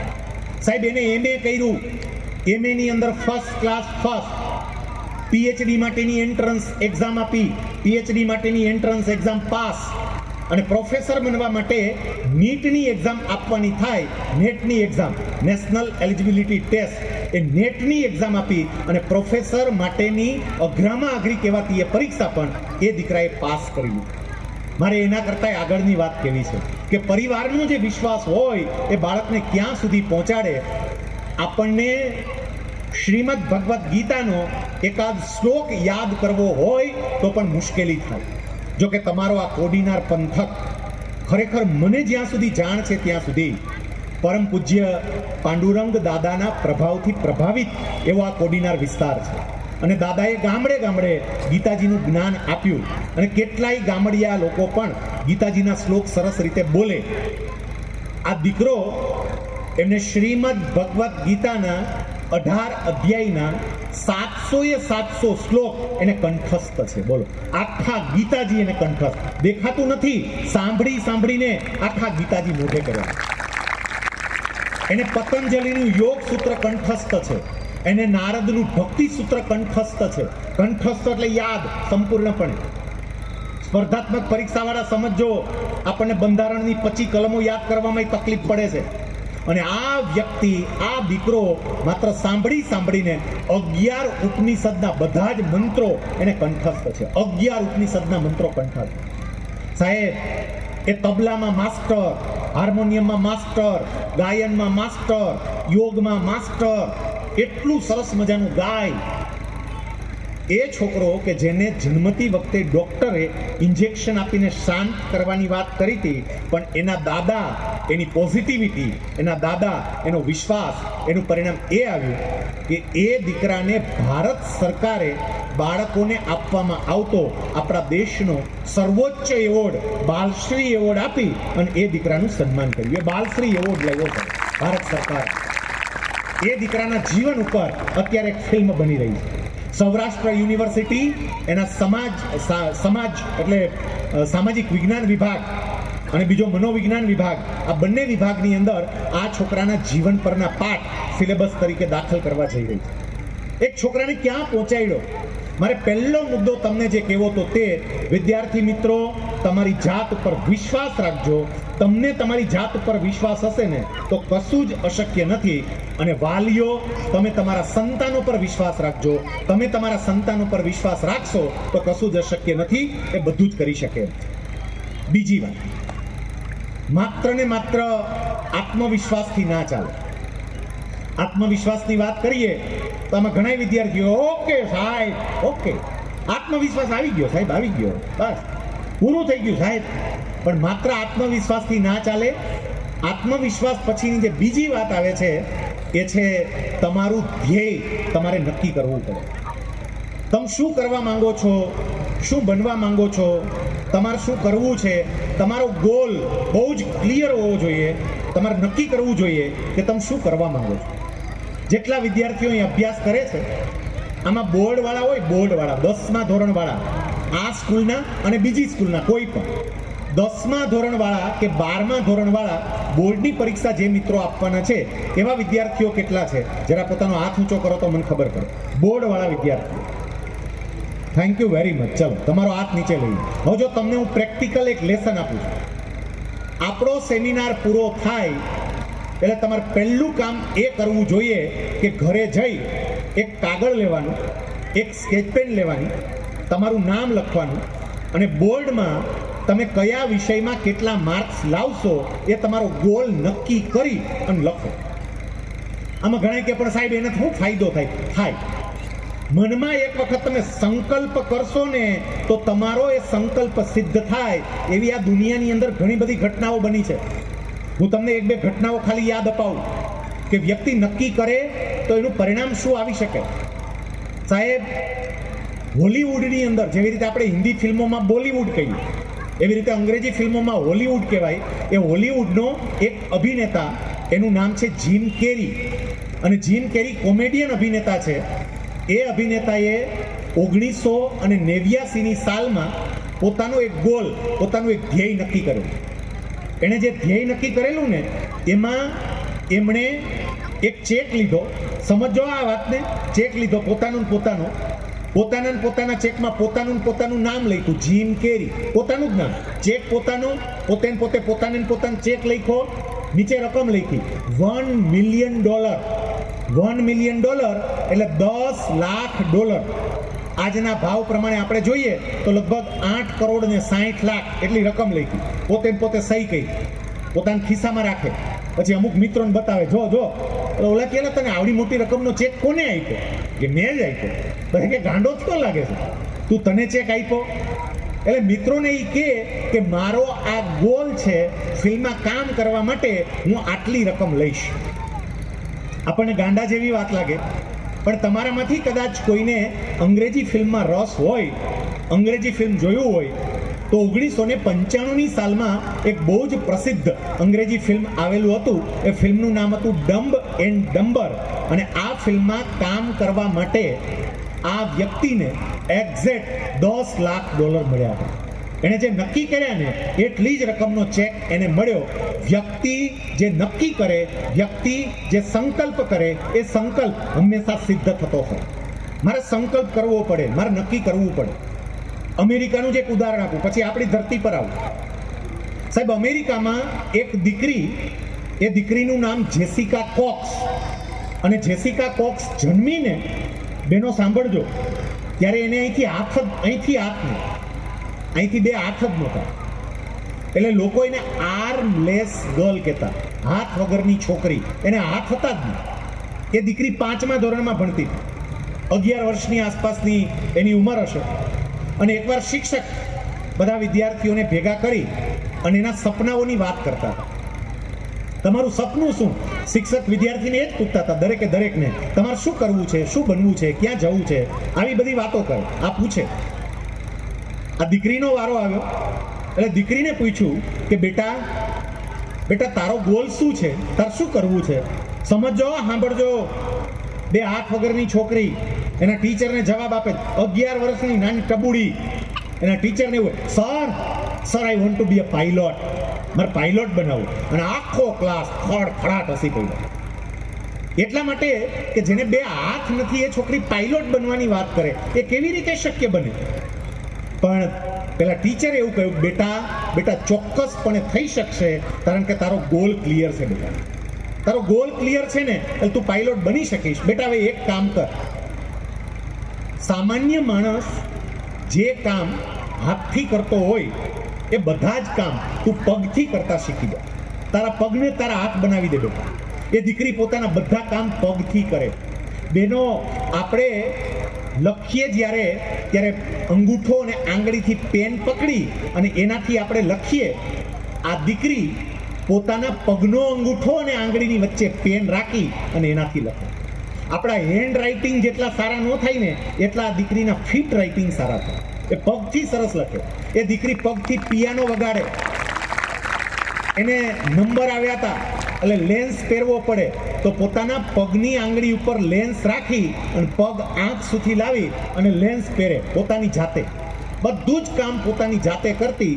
એ દીકરીને હાથ નહોતા અને છતાંય સારામાં સારું સ્વિમિંગ કરતી. એમનો સંકલ્પ હતો કે મારે પાયલોટ બનવું છે. એમને નક્કી કરેલું હતું, એમનો ગોલ હતો કે મારે પાયલોટ બનવું છે. સાહેબ, એ દીકરીનો કોઈને વિડીયો જોવો હોય તો યુટ્યુબ ઉપર તમે જેસિકા કોક્સ પાયલોટ એમ સર્ચ આપજો, તમને એનો વિડીયો પણ જોવા મળશે. 24 વર્ષની ઉંમરે અમેરિકન ગવર્મેન્ટે આ દીકરીને પગથી પ્લેન ઉડાડવા માટેનું કાયદેસરનું લાયસન્સ આપ્યું અને અત્યારે આખી દુનિયાની એકમાત્ર એવી પાયલોટ છે કે જે પગથી પ્લેન ઉડાડે છે. પગથી પ્લેન ઉડાડે છે. બોલો, એણે જે નક્કી કર્યું હતું એ શક્ય બન્યું. એટલે તમારો ગોલ નક્કી કરજો. તમારે શું કરવું છે, તમે શું મેળવવાના છો, ક્યાં પહોંચવાના છો. હું સ્પીપામાં જોઈન્ટ ડાયરેક્ટર હતો. આ સ્પર્ધાત્મક પરીક્ષાની તૈયારી કરનારા મિત્રો કે સરકારી અધિકારી કર્મચારીઓ સ્પીપાથી પરિચિત હોય. ગુજરાત સરકારની એક એવી સંસ્થા કે જે ગુજરાત સરકારના અધિકારીઓને અને કર્મચારીઓને તાલીમ આપવાનું કામ કરે, નિયમોની તાલીમ આપે. પણ એની સાથે ગુજરાતના દીકરા અને દીકરીઓ જે સ્પર્ધાત્મક પરીક્ષાની તૈયારી કરતા હોય, જે યુપીએસસીની પરીક્ષા આપવા માંગતા હોય, જે સીધા કલેક્ટર બનવા માંગતા હોય, સીધા કમિશનર બનવા માંગતા હોય, સીધા ડીએસપી બનવા માંગતા હોય, એવા દીકરા અને દીકરીઓને એની તાલીમ આપે. સાહેબ, કેટલાય દીકરા અને દીકરીઓ કલેક્ટર બનવાના, ડીએસપી બનવાના સપના સાથે સ્પીપામાં એડમિશન લે. દીકરા દીકરીઓ મને મળવા માટે આવે, હું એમને બેસાડું, હું એમને કહું કે બેટા, તે કયા હેતુથી આ સ્પીપામાં એડમિશન લીધું છે, યુપીએસસીની પરીક્ષા પાસ કરી તાર શું કરવું છે? એટલે તરત દીકરો કે સર, મારું ગોલ તો આઈએએસનો છે, મારે આઈએએસ થવું છે. હું એ છોકરાને એવું કહેતો કે એક કામ કર, તારી નોટબુકમાં તારા નામની નીચે અત્યારથી આઈએએસ લખ.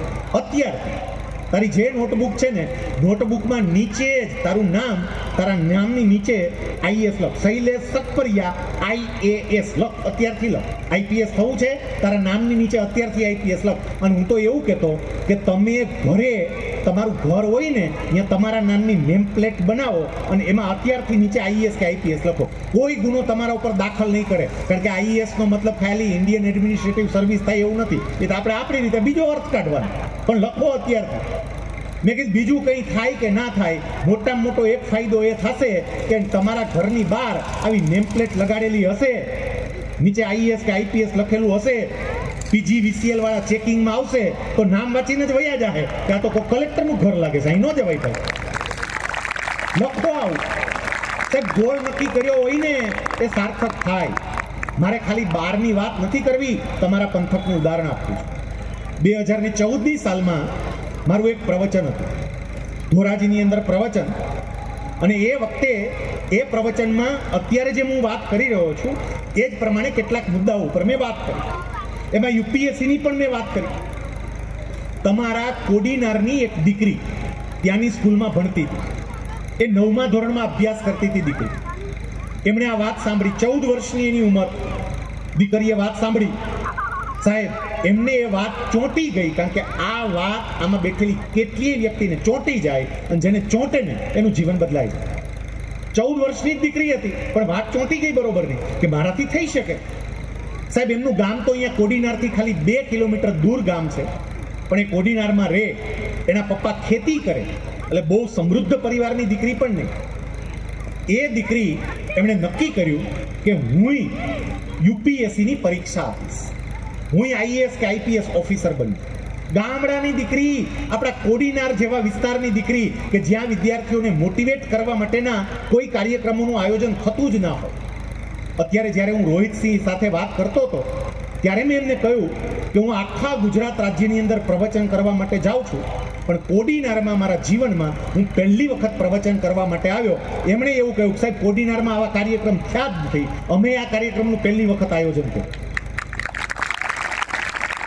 સાહેબ, એમની દિલની દરિયા દિલી જે કહેવાય ને, એ તો તમે જુઓ કે માત્ર મારી સ્કૂલના વિદ્યાર્થીઓ લાભ લે એમ નહીં, માત્ર મારી સ્કૂલના પેરેન્ટ્સ લાભ લેવું નહીં, આખા કોડીનાર પંથકના કોઈ પણ વિદ્યાર્થી, કોઈ પણ વાલીને આ વાત સાંભળવા આવી હોય તો ભલે આવે. મારો કોડીનાર પંથક, મારો આ વિસ્તારનો વિદ્યાર્થી એ તો જીવનમાં આગળ વધશે ને.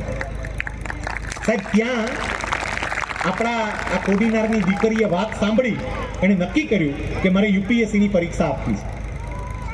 એ ત્યાં સ્કૂલમાં ત્યારે 9મા ધોરણમાં હતી 2014માં. પછી એમણે 10મું, 11મું, 12મું બધું ત્યાંથી પૂરું કર્યું. એ દીકરી કોલેજ કરવા માટે અમદાવાદ ગઈ, 12 પૂરું કર્યું.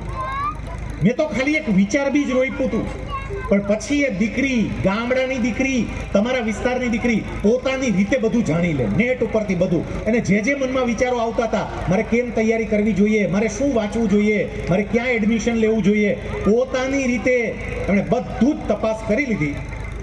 એ દીકરીએ યુપીએસસીની પરીક્ષા આપી. શરૂઆતના તબક્કામાં એ દીકરી ફેલ થઈ, પણ સાહેબ, ગયા વર્ષે તમારા પંથકની એ દીકરીએ યુપીએસસીની સૌથી અઘરી ગણાતી, આપણા ભારત દેશની સૌથી અઘરી પરીક્ષા ગણાય છે, એ પરીક્ષા આ દીકરીએ પાસ કરી દીધી, યુપીએસસીની પરીક્ષા. આજે જ મારે એ દીકરી સાથે વાત થઈ.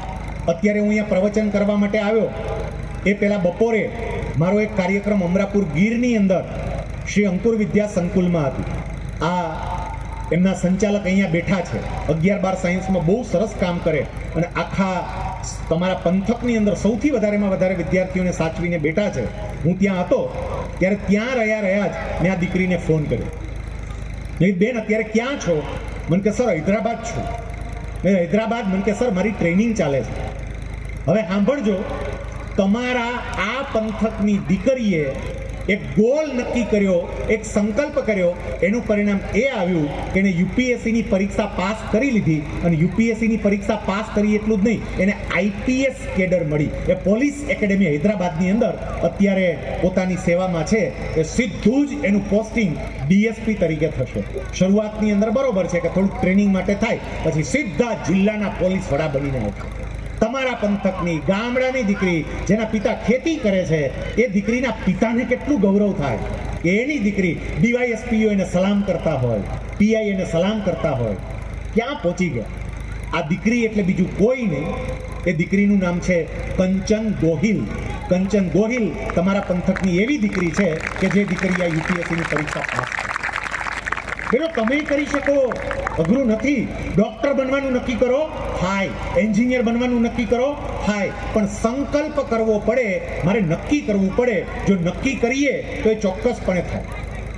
મારે બીજું ઉદાહરણ આપવું છે કે વ્યક્તિ નક્કી કરે એક વખત તો એનું પરિણામ શું આવે? ગોલ નક્કી કરે, જીવનનો ધ્યેય નક્કી કરે, એનું પરિણામ શું આવે? સાહેબ, ઘણી વખત સાચી વાતો આપણા હૃદયને બહુ સ્પર્શી જતી હોય. અહીંયા આટલી મોટી સંખ્યામાં તમે બહેનો બેઠા છો. મારી એક તમને પ્રાર્થના છે કે આપણો કાર્યક્રમ પૂર્ણ ન કરીએ ત્યાં સુધી શક્ય બને તો તમારું સ્થાન જાળવજો. એટલા માટે કારણ કે તમારી પીડા મને સમજાય છે. તમારે હજી રસોઈ બનાવવાની બાકી છે.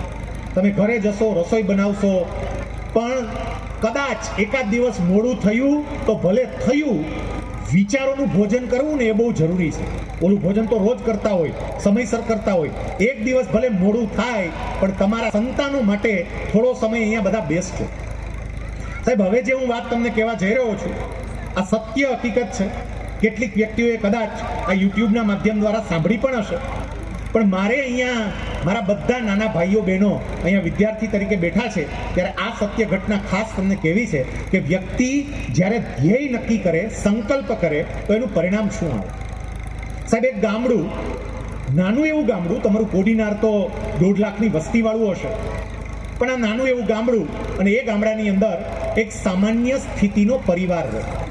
એ પરિવારના મોભી ખેતી કરે, પણ 8 વીઘા જેવી સામાન્ય જમીન, એ પણ સૂકી, ખાલી ચોમાસામાં પાક થાય, પછી કંઈ પાક થાય નહીં.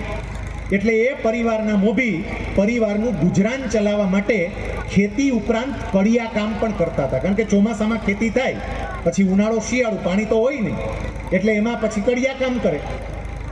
પરિવારની અંદર 6 સભ્યો, કમાનારી વ્યક્તિ એક, આવક પૂરતી થાય નહીં, એટલે એ પરિવારનો મોટો દીકરો એના પિતાને મદદ કરે. વિદ્યાર્થી મિત્રો, તમારે માત્ર ભણવાનું કામ કરવાનું છે. એમાંય અહીંયા આ ડોડિયા સાહેબે તમારા માટે એવી વ્યવસ્થા કરી છે કે તમે સવારે અહીંયા આવી જાઓ, સાંજ સુધી તમારે અહીંયા ને અહીંયા રહેવાનું. ડે સ્કૂલનો કોન્સેપ્ટ એ લોકો લાવ્યા. આખો દિવસ અહીંયા રહીને જ તમારે અભ્યાસ કરવાનો. ઓલા દીકરાના નસીબમાં એવું નહોતું. એ બપોર સુધી સ્કૂલે જાય, બપોરે સ્કૂલ પૂરી થાય, ઘરે આવે, જમી લે, જમીને એના પપ્પા જ્યાં કામ કરવા ગયા હોય ને, આ છોકરો ત્યાં કામ કરવા માટે જતો રહે. એના પપ્પા કડિયા કામ કરે, આ છોકરો બીજું નાનું મોટું કામ કરે. સિમેન્ટ અને રેતીના તગારા ઉપાડીને આપે, બીજું કંઈ કામ હોય તો પરચુરણ કામ કરે. એને 5-10 રૂપિયા મજૂરી મળે અને એનાથી પરિવારની મદદ થાય. એ દીકરાએ 10મા ધોરણની બોર્ડની પરીક્ષા આપી. 10મા ધોરણમાં એને માત્ર 56% માર્ક આવ્યા. 56%. 56%માં કરે શું? સપના તો એના ઘણા ઊંચા હતા. એને સાયન્સ રાખવું હતું. એટલે બાજુના એક શહેરમાં એક સરકારી શાળામાં 11 સાયન્સમાં એ દીકરાએ એડમિશન લીધું. 11 સાયન્સ પૂરું થયું, 51% આવ્યો. એ 12 સાયન્સમાં આવ્યો. 12 સાયન્સમાં આવ્યો એટલે એને ટ્યુશન રાખવું હતું. ટ્યુશન રાખવા માટે એને પૈસાની જરૂર હતી. એના પપ્પાને કહ્યું, પપ્પા મારે ટ્યુશન રાખવું છે, પૈસા જોઈએ છે. પપ્પાએ ના પાડી, બેટા મારી પાસે નથી, હું તને નહીં આપી શકું. છોકરાએ સામે જીદ કરી. એ છોકરો એના પપ્પાને એવું કહે, પપ્પા હું મોજ મજા કરવા માટે નહીં, ભણવા માટે પૈસા માગું છું પપ્પા. મારે ભણવું છે, ફી ભરવી છે, જલસા નથી કરવા. એના પપ્પા કે બેટા તારી વાત સાચી, પણ હોય તો આપું ને, મારી પાસે નથી, હું તને આપું કેવી રીતે બેટા? એ છોકરાએ ભણવાનું બંધ કરી દીધું, ઘરે એમને બેસી રહે. એટલે એના પપ્પાએ એ દીકરાને એક દિવસ બેસાડીને એવું કહ્યું, બેટા હું જોઉં છું કે તું એક અઠવાડિયાથી ઘરે ને ઘરે બેસી રહે છે, ભણવા જાતો નથી. બેટા તારે ભણવું હોય તોય ભલે, ના ભણવું હોય તોય ભલે, તારી મરજી, પણ બેટા આ ઘરમાં એમને બેસી રહેવું નહીં પોસાય. મારી તો ઈચ્છા છે કે તું ભણ, પણ જો તારે ના ભણવું હોય તો તારી પાસે બે વિકલ્પ છે. કાં તો કોઈના ખેતરમાં મજૂરી કામે ચડી જા, અને કાં પછી હીરા ઘસવા માંડ. બેમાંથી તારે જે કરવું હોય તે કાલ તું નક્કી કરીને એ પ્રમાણે ચાલુ થઈ જાય. એ દીકરાએ હીરા ઘસવાનો વિકલ્પ સ્વીકાર્યો. એના ગામથી નજીકનું શહેર 8 કિલોમીટર દૂર થાય. 8 કિલોમીટર દૂરના શહેરમાં એ છોકરો હીરા ઘસવા માટે જાય. બાઇક લઈને નહીં જવાનું, કારણ કે એના ઘરમાં બાઇક હતું જ નહીં. નળિયાવાળા મકાન હતા, સાદા મકાન હાવ, બાઇક હતું જ નહીં. બસમાંય નહીં જવાનું, ટિકિટ ભાડું નહીં ખર્ચવાનું ખોટું. સાયકલ લઈને એ દીકરો હીરા ઘસવા માટે જતો હતો. એક દિવસ સાંજનો સમય, એ હીરા ઘસીને પાછો આવતો હતો. હજી સંધ્યા ઢળી હતી, થોડું થોડું અજવાળું હતું. એના ગામના પાદરમાં એ દીકરો પહોંચ્યો. આ ઘટના સમજજો સાહેબ. એ વખતે એ જ ગામના બીજા 4-5 છોકરાઓ જેમની આર્થિક પરિસ્થિતિ સારી હતી, અને એ દીકરાઓ 11-12 ભણવા માટે મોટા શહેરમાં ગયેલા. એ રજા હતી એટલે ગામડે આવેલા. એને ખબર હતી કે આપણી આરે ઓલો છોકરો ભણતો હતો, એને ભણવાનું બંધ કરી અને હીરા ઘસવાનું ચાલુ કર્યું છે, અને હમણાં એ ગોંડલથી હીરા ઘસીને અહીંયા આવશે.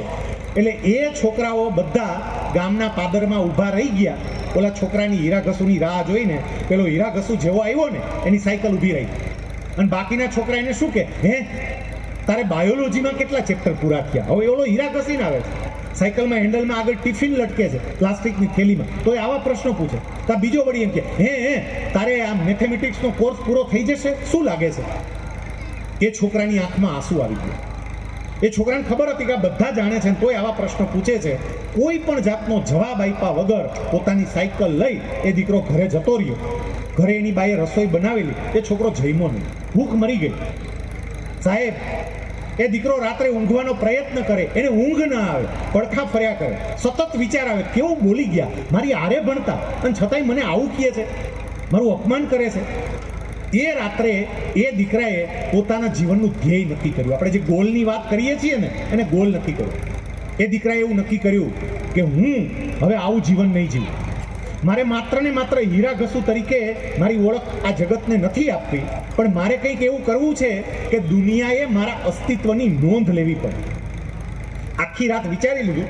સવારે દીકરાએ પોતાના પપ્પાને એવું કહ્યું, પપ્પા મારે હવે હીરા ઘસવા નથી, મારે ભણવું છે. એના પપ્પા કે, બેટા મને કોઈ વાંધો નથી, પણ તને ભણાવવા માટે મારી પાસે પૈસા નથી, હું ફી નહીં ભરી શકું. છોકરો કે કંઈ વાંધો નહીં, હું મારી રીતે વ્યવસ્થા કરીશ. સાહેબ, એ 17 વર્ષની ઉંમરનો દીકરો, એમણે સાયન્સ છોડી દીધું, કોમર્સ કર્યું પૈસા બચાવવા માટે. પોતાની રીતે 1 વર્ષ તો એનું બગડ્યું.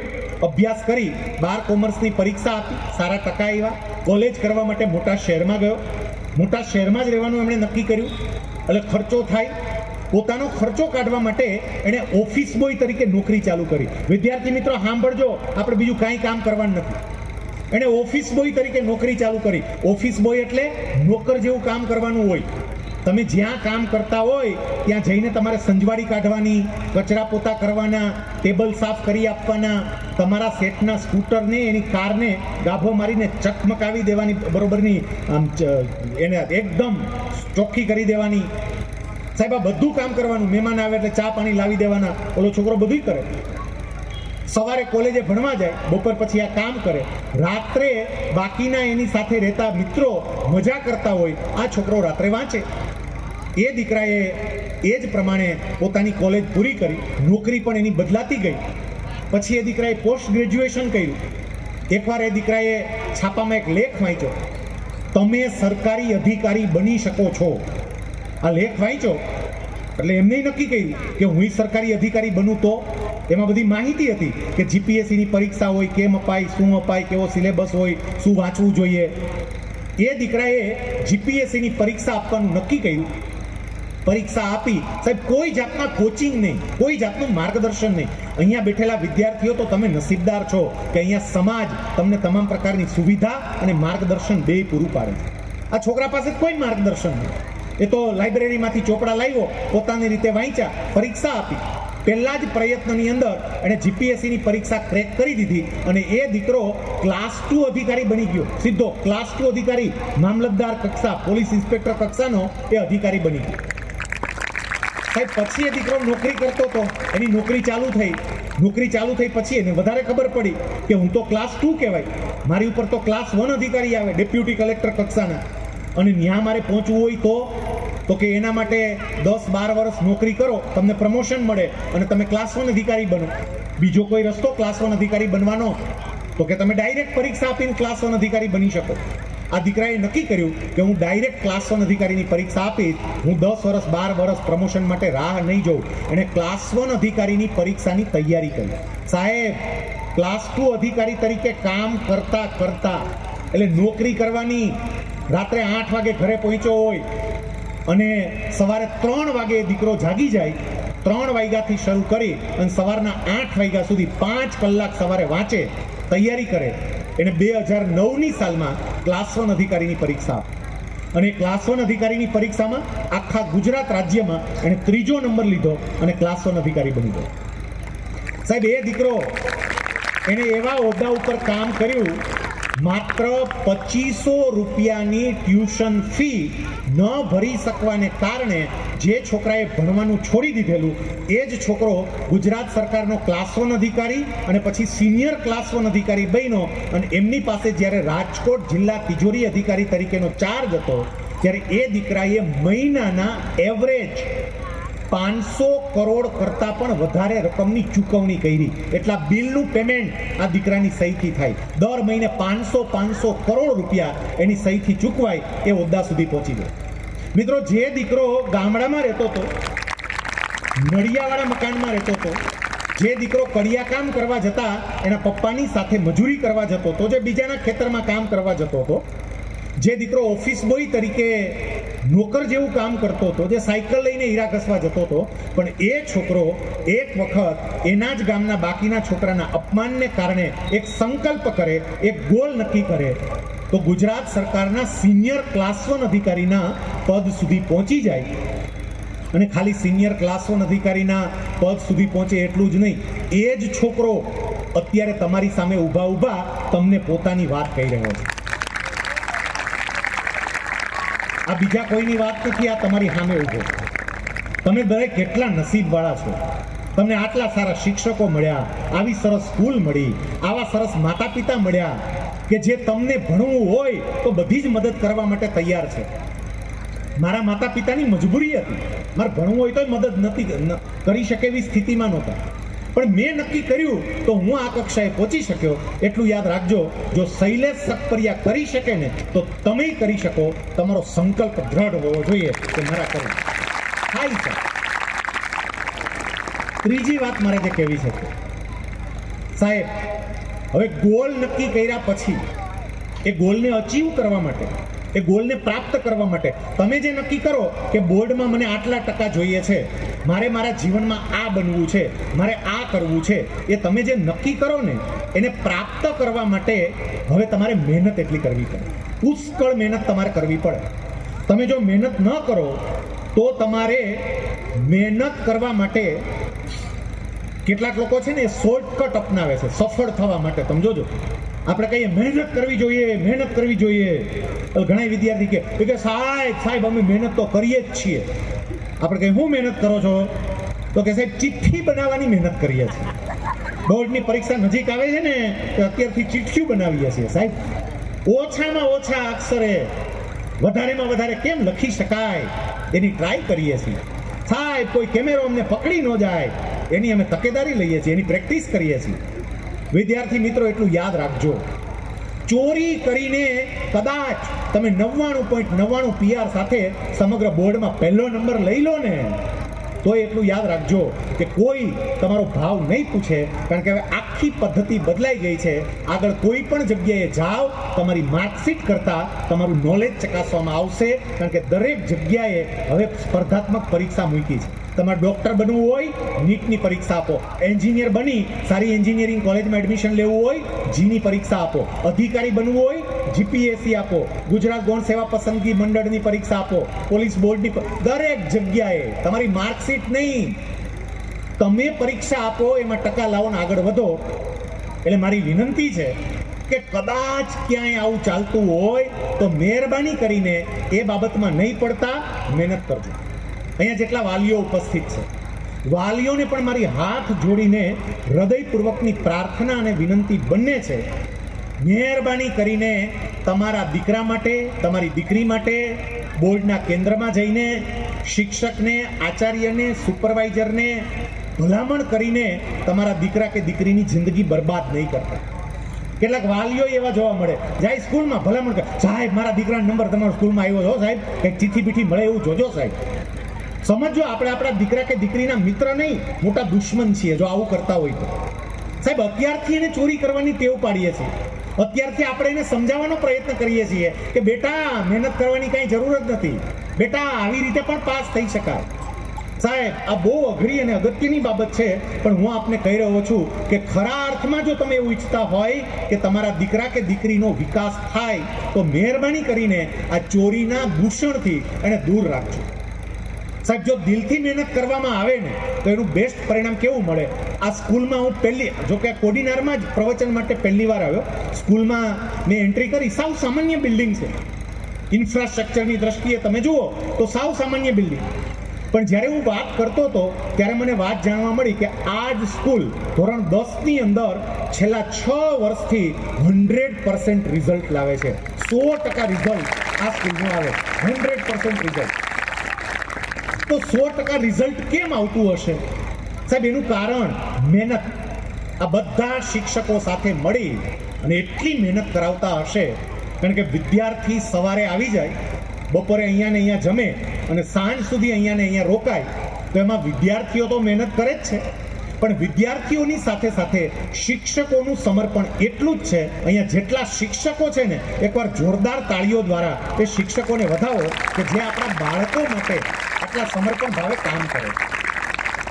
કેટલાક એવું થાય, સાહેબ એ કઈ એમને થોડુંક કામ કરે છે, એને પગાર મળે, સાહેબ પગાર લે છે ને કામ કરે. સાહેબ, પગાર લઈને પણ કામ કરનારા અનેક લોકો છે, પણ એ જ સંસ્થા શ્રેષ્ઠતમ રિઝલ્ટ આપી શકે કે જ્યાં સમર્પિત શિક્ષકો કામ કરતા હોય, જ્યાં દિલથી કામ કરતા હોય ને ત્યાં જ સારું રિઝલ્ટ આવે. મેં એનું ઉદાહરણ જોયું સાહેબ. હું અહીંયા આવ્યો, અહીંયા આવીને બેઠો, બધા જ આ બાજુ શાંતિથી બેસી રહે એટલા માટે અહીંયા જેટલા શિક્ષિકા બહેનો છે ને એ બધા ઊભા હતા, તમામે તમામ. એની વિદ્યાર્થીનીઓ બેઠી હતી, વાલીઓ બેઠા હતા, શિષ્ય બેઠા હતા, પણ ગુરુઓ બધા ઊભા હતા, તમામે તમામ. મને થોડુંક થયું ખરું કે હું એમને કહું કે એ બેસી જાય, પણ કાર્યક્રમ શરૂ થયો, વ્યવસ્થિત રીતે બધા ગોઠવાના, પછી એ ખુરશી ઉપર બેઠા, ત્યાં સુધી ત્યાં કોઈ ખુરશી પણ નથી. સાહેબ, આ બતાવે છે કે આ બધા બહેનોનું, આ શિક્ષકોનું સમર્પણ વિદ્યાર્થીઓ માટે કેવું છે. મહેનત કર્યા વગર કશું જ પ્રાપ્ત નહીં થાય. એટલે વિદ્યાર્થી મિત્રો, મારે તમને કહેવું છે કે બરોબરની મહેનત કરી લેજો. અત્યારે તમારો વિદ્યાર્થી કાળ છે. હવે અત્યારે મહેનત નહીં કરો તો મહેનત પછી ક્યારે કરશો? કેટલાક 10માં છે, કેટલાક 12માં છે, આપણે 15 વર્ષના થયા, 17 વર્ષના થયા, અને હજુય કેટલાકમાં ગંભીરતા આવી જ નથી. બોલો, 15 વર્ષે, 17 વર્ષે હજુય આપણે એમને એકબીજાને તાળીઓ આપીએ, મજા કરીએ, વાતો કરીએ. મારી કારકિર્દીનો વિચાર કરવો પડે, અને હું પૂર્ણ સમર્પિત ભાવે જો મહેનત કરું ને તો પરમાત્માએ એનું પરિણામ મને આપવું જ પડે. હા, એવું ખરું કે કદાચ પરિણામ તમને થોડુંક મોડું મળે, પણ પરિણામ ચોક્કસપણે મળે. એટલા માટે મારે દિલથી મહેનત કરવી જોઈએ. જેટલી મહેનત થઈ શકે એટલી મહેનત મારે કરવી જોઈએ. મેં તમને મારું ઉદાહરણ આપ્યું કે હું જ્યારે કામ કરતો હતો તો મેં સાહેબ સવારના 3 વાગ્યાથી સવારના 8 વાગ્યા સુધી રોજ 5-5 કલાકનું રીડિંગ કર્યું, નોકરી કરતા. પણ જે મહેનત કરે એનું પરિણામ શું આવે?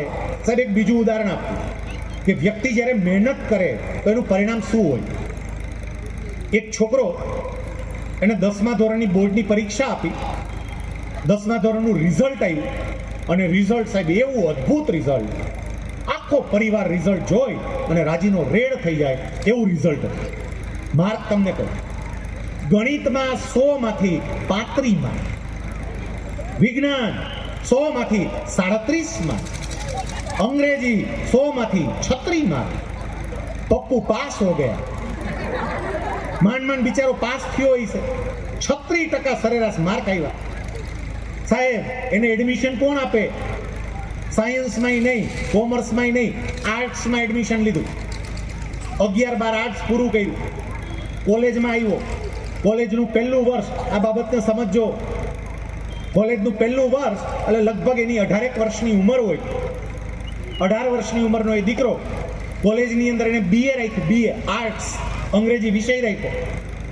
અને એ વ્યક્તિને કોલેજના પહેલા વર્ષમાં અંગ્રેજીમાં પોતાનું નામ લખતા આવડતું નથી. કેટલો તમારા કરતા નબળો, પણ મહેનત કરે શું પરિણામ આવે? મારે એ કહેવું, પોતાનું નામ લખતા નહોતું આવડતું. એને અંગ્રેજી માટે એક કોચિંગ ક્લાસમાં એડમિશન લીધું. એ કોચિંગ ક્લાસનું એમને ફોર્મ ભર્યું, અને કોચિંગ ક્લાસનું ફોર્મ ભર્યું એમાં એનું નામ લખવાનું હોય એટલે એમણે પોતાનું નામ લખ્યું. પેલા શિક્ષક કોચિંગ ક્લાસવાળા એમને આ ફોર્મ વાંચ્યું, એને ઝટકો લાગ્યો કે જે છોકરો કોલેજના પહેલા વર્ષમાં છે, જે 18 વર્ષની ઉંમરનો છે, એને પોતાનું નામ લખતા નથી આવડતું. એને પોતાનું નામ જે લખ્યું હતું ને, એનું નામ હતું તુષાર. અંગ્રેજીમાં લખવાનું હતું, સ્પેલિંગ એનો સાચો જ હતો, TUSHAR, સાચો સ્પેલિંગ હતો. પણ બાકીના બધા જ લેટર સ્મોલ હતા અને છેલ્લો લેટર એને કેપિટલ કર્યો હતો, R કેપિટલ, બાકીના બધા સ્મોલ. પેલા શિક્ષકે બોલાવ્યો, અહીં આવ ભાઈ, અહીં આવ, આ ફોર્મ જોતો, તારું છે? હા સાહેબ આપણું જ છે. પેલા જરાક જોતો ખરો નામ, સાહેબ બરોબર જ છે નામ, જો તુષાર સાહેબ બરોબર છે. સાહેબ કે ભલામણા સ્પેલિંગ તો જો, કે સ્પેલિંગ એ બરોબર છે, TUSHAR. સાહેબ કે એલા તે નામનો છેલ્લો અક્ષર કેપિટલ કર્યો જો. તે આ પાછો સાહેબ ને કે લે સાહેબ તમને ખબર નથી નામનો છેલ્લો અક્ષર કેપિટલ હોય? સાહેબ કે ભલામણા નામનો છેલ્લો અક્ષર નહીં, નામનો પહેલો અક્ષર કેપિટલ. તું 18 વર્ષનો થયો, કોલેજના પહેલા વર્ષમાં આવ્યો, હજી તને એ ખબર નથી કે નામનો પહેલો અક્ષર કેપિટલ હોય, તારા જીવનમાં તું શું કરીશ?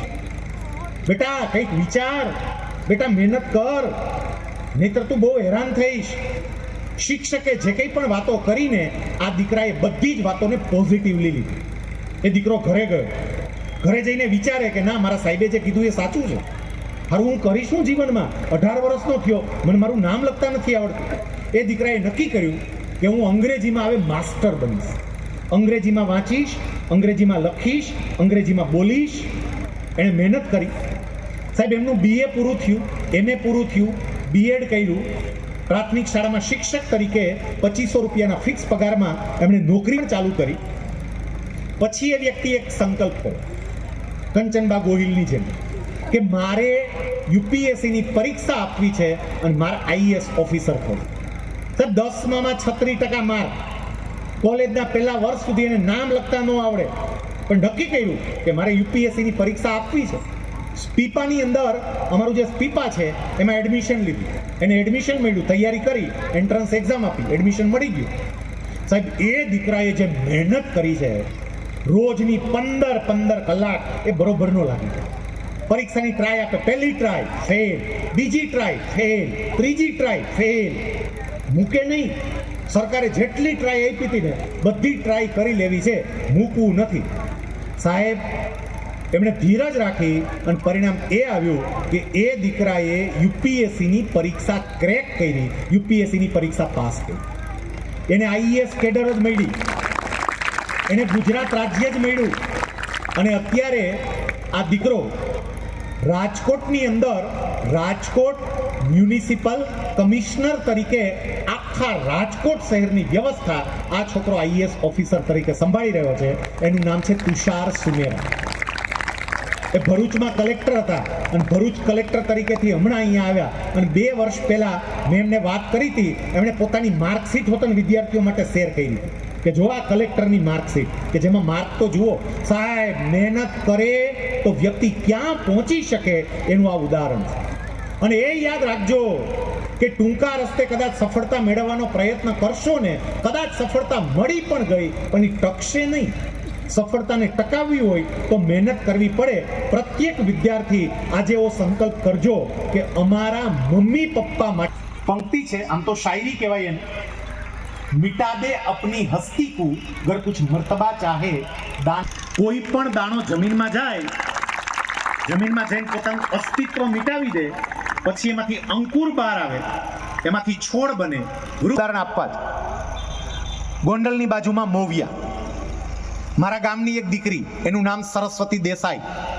એના પિતા ગામમાં બળદને નાલ ઝળવાનું કામ કરે. આમાં ગામડા આરે સંકળાયેલા હોય એને આ ખબર હશે કે બળદના પગમાં નાલ ઝળવાની હોય.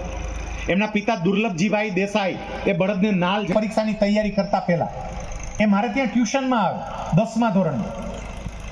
એ દીકરી મારી યારે વાત કરતી હતી અને એ દીકરીએ મને એવું કહ્યું, સાહેબ આપણી ગામડાની દીકરીઓ છે એ બાકીના બધા અલગ અલગ કોર્સ કરે, એન્જિનિયર થાવ તો મેં થવાય બેટા, કેમ ના થવાય? સાહેબ એન્જિનિયરમાં મેં એવું વાંચ્યું છે કે એરોનોટિકલ એન્જિનિયરિંગ બનીએ તો વિમાન જે હોય, વિમાન, એ વિમાનની આખી સર્જન માટેની એન્જિનિયરિંગ લાઈન છે, એમાં જાવ તો એ જવાય. સાહેબ ગામડાની દીકરી એક નાલ ઝળવા વાળા કે તમારી આર્થિક પરિસ્થિતિ તમારા પ્રગતિમાં ક્યારેય બાધારૂપ નહીં બને, કારણ કે તમે હોશિયાર હોય, તમે ટેલેન્ટેડ હોય તો તમને કેટલાય લોકો સ્પોન્સર કરવા પણ તૈયાર છે, તમારી ફી ભરવાય તૈયાર છે. હોશિયાર હોવા જોઈએ તો તમને બધું આપવા તૈયાર છે. દીકરી હોય કે દીકરો હોય, કેટલાય લોકો તમને મદદ કરશે. એ સાહેબ બહુ સારું હો સાહેબ, છોકરી એરપોર્ટમાં પહોંચી ગઈ છે, બહુ સારું. પણ દીકરીએ મહેનત કેટલી કરી એ ખબર છે? એ તો જુઓ, આપણે મહેનત કરીએ પણ કેટલી કરીએ છીએ? દરેક વિદ્યાર્થી પોતાની જાતને વાત કરજો. વાંચવા બેઠા હોય, હાથમાં ચોપડી લઈને કલાક દોઢ કલાક થાય, 30,000 કરોડની દવા લેવાય અને છતાંય ભગવાન કેટલાકને માતા પિતા બનવાનું સૌભાગ્ય આપતા નથી. આપણને ઘણી વખત આપણને માતા પિતાનું મહત્વ સમજાતું નથી. કારણ જેમને સંતાન ન હોય એને જઈને પૂછો કે માતા પિતાનું મહત્વ શું. આપણે બધા આપણા ઘરે સંતાન છે ને, આ ભગવાનની સૌથી મોટામાં મોટી ભેટ છે. પેલા શું પડે કે જે કૃષ્ણમૂર્તિ કરીને તત્વચિંતક હતા એ બહુ સરસ વાત કરતા કે તમારે દુનિયામાં કોઈ પણ કામ કરવું હોય ને તો એ કામ કરતા પહેલા તમારે એની કોઈ પણ કામ કરવું હોય, કામ કરતા પહેલા તાલીમ લેવી પડે. તમારે શિક્ષક બનવું હોય તો પહેલા તમારે પીટીસી કરવું પડે, બીએડ કરવું પડે હોય તો પહેલા શીખવું પડે. પછી ગોળ રોટલી થાય, શાક બનાવતા આવડે, બાજરાનો રોટલો બનાવતા આવડે, તાલીમ લેવી પડે. ડોક્ટર બનવું હોય 5 વર્ષ તાલીમ પહેલા શીખવું પડે. કોઈ પણ કામ કરતા પહેલા એ શીખવું પડે, એની તાલીમ લેવી પડે તો એ કામ આપણે સારી રીતે કરી શકીએ. પણ આ દુનિયાનું સૌથી અગત્યનું એટલે એ મને મળવા માટે આવ્યા. હું રાહ જોતો હતો કે સાહેબને મળું. એ મળવા માટે આવ્યા. પછી મેં એમને કહ્યું કે સાહેબ અત્યારે તો 6 વાગ્યા છે, ઓફિસનો ટાઈમ છે, તમારે કેટલું કામનું ભારણ હોય અને તમે અહીંયા છો. મેં કે સાહેબ મારી દીકરી અહીંયા ભણે છે, એટલે એની ટેસ્ટ લેવાની અને ટેસ્ટનું રિઝલ્ટ આવ્યું. 20 માર્કની ટેસ્ટ હતી, 20 માર્ક. અને મારો દીકરો, મેં કે સમજાતું નથી. એ કે હા સાહેબ સમજાવવાનો પ્રયત્ન કરે પણ મને નથી સમજાતું પપ્પા. પછી મેં એક કામ કરું, હું કાલે તારી સ્કૂલના આચાર્યને જઈને એમને વાત કરું કે આ શિક્ષક ગણિત ભણાવે છે પણ છોકરાઓને સમજાતું નથી. મારો દીકરો 9મા ધોરણમાં હતો, 14 વર્ષનો હતો, પણ એ કેટલું વિચારતો હતો એનોય મને ત્યારે ખ્યાલ આવ્યો. મને કે ના પપ્પા એવી ફરિયાદ નહીં કરતા, કારણ કે અમારા શિક્ષકનો વાંક નથી, વાંક કંઈક મારો છે. જો શિક્ષકની બાબત એને સમજાવતા ન આવડતું હોય તો ક્લાસમાં કોઈને ન સમજાવવું જોઈએ, પણ ક્લાસમાં બીજાને તો સમજાય છે. આ ટેસ્ટમાં જ ઘણાને 20માંથી 20 માર્ક કઈ આવ્યા, મને 1 માર્ક આવ્યો છે, મને ન સમજાતું. વાંક મારો છે, સાહેબનો વાંક નથી. પણ બેટા કારણ કે કારણ મને ખબર નથી. સાહેબ એ વખતે હું ગુજરાત સરકારની અંદર વિભાગીય નાયબ નિરીક્ષક તરીકે લોકલ ફંડ ઓડિટમાં કામ કરતો. આપણા સૌરાષ્ટ્રના 12 જિલ્લા થાય, કચ્છ સહિત એ 12 જિલ્લાની 67 નગરપાલિકાઓ થાય, એ 12 જિલ્લાની 4 મહાનગરપાલિકાઓ થાય, એ બધાના ઓડિટ સુપરવિઝનનું કામ મારું હતું. બહુ મોટી જવાબદારી હતી. અને એ સમય એવો હતો કે જ્યારે રિપોર્ટ બધા તૈયાર થતા હતા એટલે ઓફિસે રાતના 9 વાગ્યા સુધી કે 10 વાગ્યા સુધી બેસીને કામ કરવું પડતું, એવો એ સમય હતો. પણ એમાંથી પણ હું સમય કાઢી મારા દીકરાની સ્કૂલે ગયો. સ્કૂલે જઈને એમના પ્રિન્સિપાલને મળ્યો. પ્રિન્સિપાલે શિક્ષકને બોલાવ્યા, શિક્ષકને બધી વાત કરી. એમને પ્રેમથી મારી વાત સાંભળીને એવું કહ્યું કે સાહેબ તમારો દીકરો જે ફરિયાદ કરે છે ને એ બિલકુલ સાચી છે, બાકીના વિદ્યાર્થીને સમજાય છે, એને નથી સમજાતું. પણ કારણ શું? મને કે સાહેબ તમારો દીકરો 8મામાં બીજી સ્કૂલમાં હતો, 9મામાં અહીંયા આવ્યો એટલે તકલીફ છે. પણ એમાં શું તકલીફ પડે? મને કે સાહેબ આ વર્ષથી જ આપણે સિલેબસ 9મા ધોરણમાં બદલાનો છે. હવે આપણે ગુજરાત પેલું જે એનસીઆરટી જીસીઆરટી પહેલાં હતું એને બદલે એનસીઆરટી આવ્યું સિલેબસ, અને બદલાનું જ બધું. અને અમારા જેટલા વિદ્યાર્થીઓ હતા આ સ્કૂલના, એ વિદ્યાર્થીઓને વેકેશનમાં અમે 15 દિવસ બોલાવ્યા અને 15 દિવસ બોલાવી એને બ્રિજ કોર્સ કરાવ્યો. એટલે અમારા વિદ્યાર્થીઓને બધું સમજાઈ જાય, આને નથી સમજાતું. નહીં તો પણ એને સમજાય એનો ઉપાય. મને કે સાહેબ સ્કૂલ 6 વાગે પૂરી થાય, એને રોજ 1 કલાક બેસવું પડે. અમે એમની જોડે 1 કલાક વારાફરતી અલગ અલગ શિક્ષકો બેસશું, એને જેટલું કરવાનું બાકી છે અગાઉનું એડવાન્સનું કરવું પડે એ અમે એને કરાવશું. મેં કાલથી જ બેસશે. પછી એને મને જે જવાબ આપ્યો ને, હું આ ઘટનાને લંબાણપૂર્વક એટલા માટે કહી રહ્યો છું કે આના ઉપર વિચાર કરવા જેવો છે. મને કે સાહેબ તમે તો આવું બોલી ગયા કે કાલથી આવશે, પણ તમારે વ્યવસ્થા કરવી પડશે. શેની વ્યવસ્થા? મને કે સાહેબ તમારો દીકરો સ્કૂલ વેનમાં અહીંયા આવે છે, 6 વાગે સ્કૂલ પૂરી થાય એટલે સ્કૂલ વેન તો બાકીના વિદ્યાર્થીઓને લઈને નીકળી જાય. તમારા દીકરાને જો કલાક અહીંયા બેસવું હોય તો તમારે એને તેડવાની વ્યવસ્થા કરવી પડે, એને તેડવા માટે આવવું પડે. મેં કંઈ વાંધો નહીં, હું એ વ્યવસ્થા કરીશ, હું તેડવા માટે આવીશ. સાહેબ ત્યાર પછીના દિવસથી અમે શરૂ કર્યું, મારો દીકરો 1 કલાક વધારે બેસે, મારે એમને તેડવા માટે જવાનું. હવે જરા સ્થિતિ સમજજો. મારી ઓફિસ રાજકોટમાં બહુમાળી ભવનમાં હતી. ત્યાંથી મારા દીકરાની સ્કૂલ લગભગ, હું એપ્રોક્સિમેટલી બોલું છું, 7 કિલોમીટર જેટલી દૂર થાય. એટલે મારે એને તેડવા જવો હોય તો મારી ઓફિસેથી નીકળવાનું, મારે 7 કિલોમીટર દૂર એની સ્કૂલે જવાનું. એની સ્કૂલથી મારું ઘર એ બીજું 6-7 કિલોમીટર જેટલું થતું હતું. એટલે મારે એને ઘરે મૂકવા જવાનું, અને ઘરે મૂકીને ઓફિસનું કામ હોય એ તો રાતના 9-10 વાગ્યા સુધી ત્યારે ચાલતું હતું. એટલે ત્યાંથી વળી પાછું ઓફિસે આવવાનું. એ લગભગ 8 કિલોમીટર જેટલી મારી ઓફિસ થાય, 8 કિલોમીટર પાછી એ થાય. 7 ને 7 14 ને 8 બીજા, એટલે લગભગ 23-24 કિલોમીટર જેટલું અંતર થાય. કમસે કમ 20 કિલોમીટર કરતાં તો વધારે ખરું જ. પણ રોજ મારો દીકરો જેટલો સમય સુધી એક્સ્ટ્રા ક્લાસમાં ગયો, હું ઓફિસેથી એક્ઝેક્ટ 6:45 વાગ્યાની આસપાસ નીકળી જાઉં. 7 વાગે એની સ્કૂલની બહાર મારી કાર ઊભી રાખીને એની રાહ જોઉં. 7 વાગે આવે, મારી કારમાં બેસાડું, ઘરે મૂકવા જાઉં, ઘરે મૂકી અને પાછો આવું. હું આ 20, 22 કે 24 કિલોમીટરનો રાઉન્ડ મારતો. સાહેબ સરકારે મને ગાડી આપી હતી, ડ્રાઈવર આપ્યો તો, ડ્રાઈવરને ગાડી બે નીચે પડ્યા હતા એમનો. તો હું ડ્રાઈવરને કહી શકું કે ભાઈ એક કામ કરને, કમલને લઈ અને ઘરે મૂકી આવ. ગાડી નવરી જ પડી હતી, ડ્રાઈવર નવરો બેઠો છે. સાહેબ હું એવો અધિકારી છું કે એવો અધિકારી હોય કે સરકારી મિલકતનો મારા અંગત હેતુ માટે ઉપયોગ ન કરું, કારણ કે ગાડી તો સરકારની હતી. મારા દીકરાને સ્કૂલેથી ઘરે મૂકવા માટે હું શેનો ઉપયોગ કરું? પણ પગાર તો સરકાર આપતી હતી ને ડ્રાઈવરને, અને મારી પોતાની ગાડી તો અહીંયા પડી જ હતી. કારણ કે હું સરકારી ગાડીનો ક્યારેય ઘરેથી ઓફિસે આવવા માટે ઉપયોગ ન કરતો. ઘરેથી ઓફિસ મારી ગાડીમાં જ આવતો અને ઓફિસથી ઘરે મારી ગાડીમાં જ જતો. સરકારી ગાડી સરકારી કામ માટે જ વાપરવાની, અંગત કામ માટે નહીં વાપરવાની. એટલે મારી ગાડી એમને નીચે પડી હતી. ઓલો ડ્રાઈવર નવરો બેઠો હતો, તો ડ્રાઈવરને ચાવી આપું ને એવું કહું મારી ગાડી લઈ જા, દીકરાને લઈ ઘરે મૂકી આવ, પછી પાછો અહીંયા આવજે. પણ હું એવું નહોતો કરતો સાહેબ, હું પોતે જતો હતો. શું કામ? આ સમજજો. કારણ કે ડ્રાઈવર એ ડ્રાઈવર, પટ્ટાવાળો એ પટ્ટાવાળો, અને પપ્પા એ પપ્પા. પપ્પાનું કામ પપ્પા એ જ કરવું પડે. પપ્પાનું કામ ક્યારેય ડ્રાઈવર કે પટ્ટાવાળા ના કરે. આ સમજ સાહેબ. આજે કેટલાક લોકો પાસે પૈસા આવ્યા ને, પપ્પાનું કામ કે મમ્મીનું કામ પૈસાથી બીજાને આપતા થઈ ગયા. એ તમારો દીકરો દીકરી તમારા જુદા થઈ જશે, છેટા પડી જશે. પપ્પા અને મમ્મી તરીકેનું કામ આપણે જ કરવું પડે. અને એટલે આ દીકરા અને દીકરીઓને સમય આપજો. માતા પિતા તરીકે તમારે એ કરવાનું છે. સ્કૂલનો કોઈ પણ પ્રકારનો કાર્યક્રમ હોય, માતા પિતા તરીકે મારી હાજરી હોવી જોઈએ. સાહેબ આ સ્કૂલવાળા કઈ દર મહિને કાર્યક્રમો રાખીને નથી બેસતા. વર્ષમાં 2 વખત કાર્યક્રમો રાખે.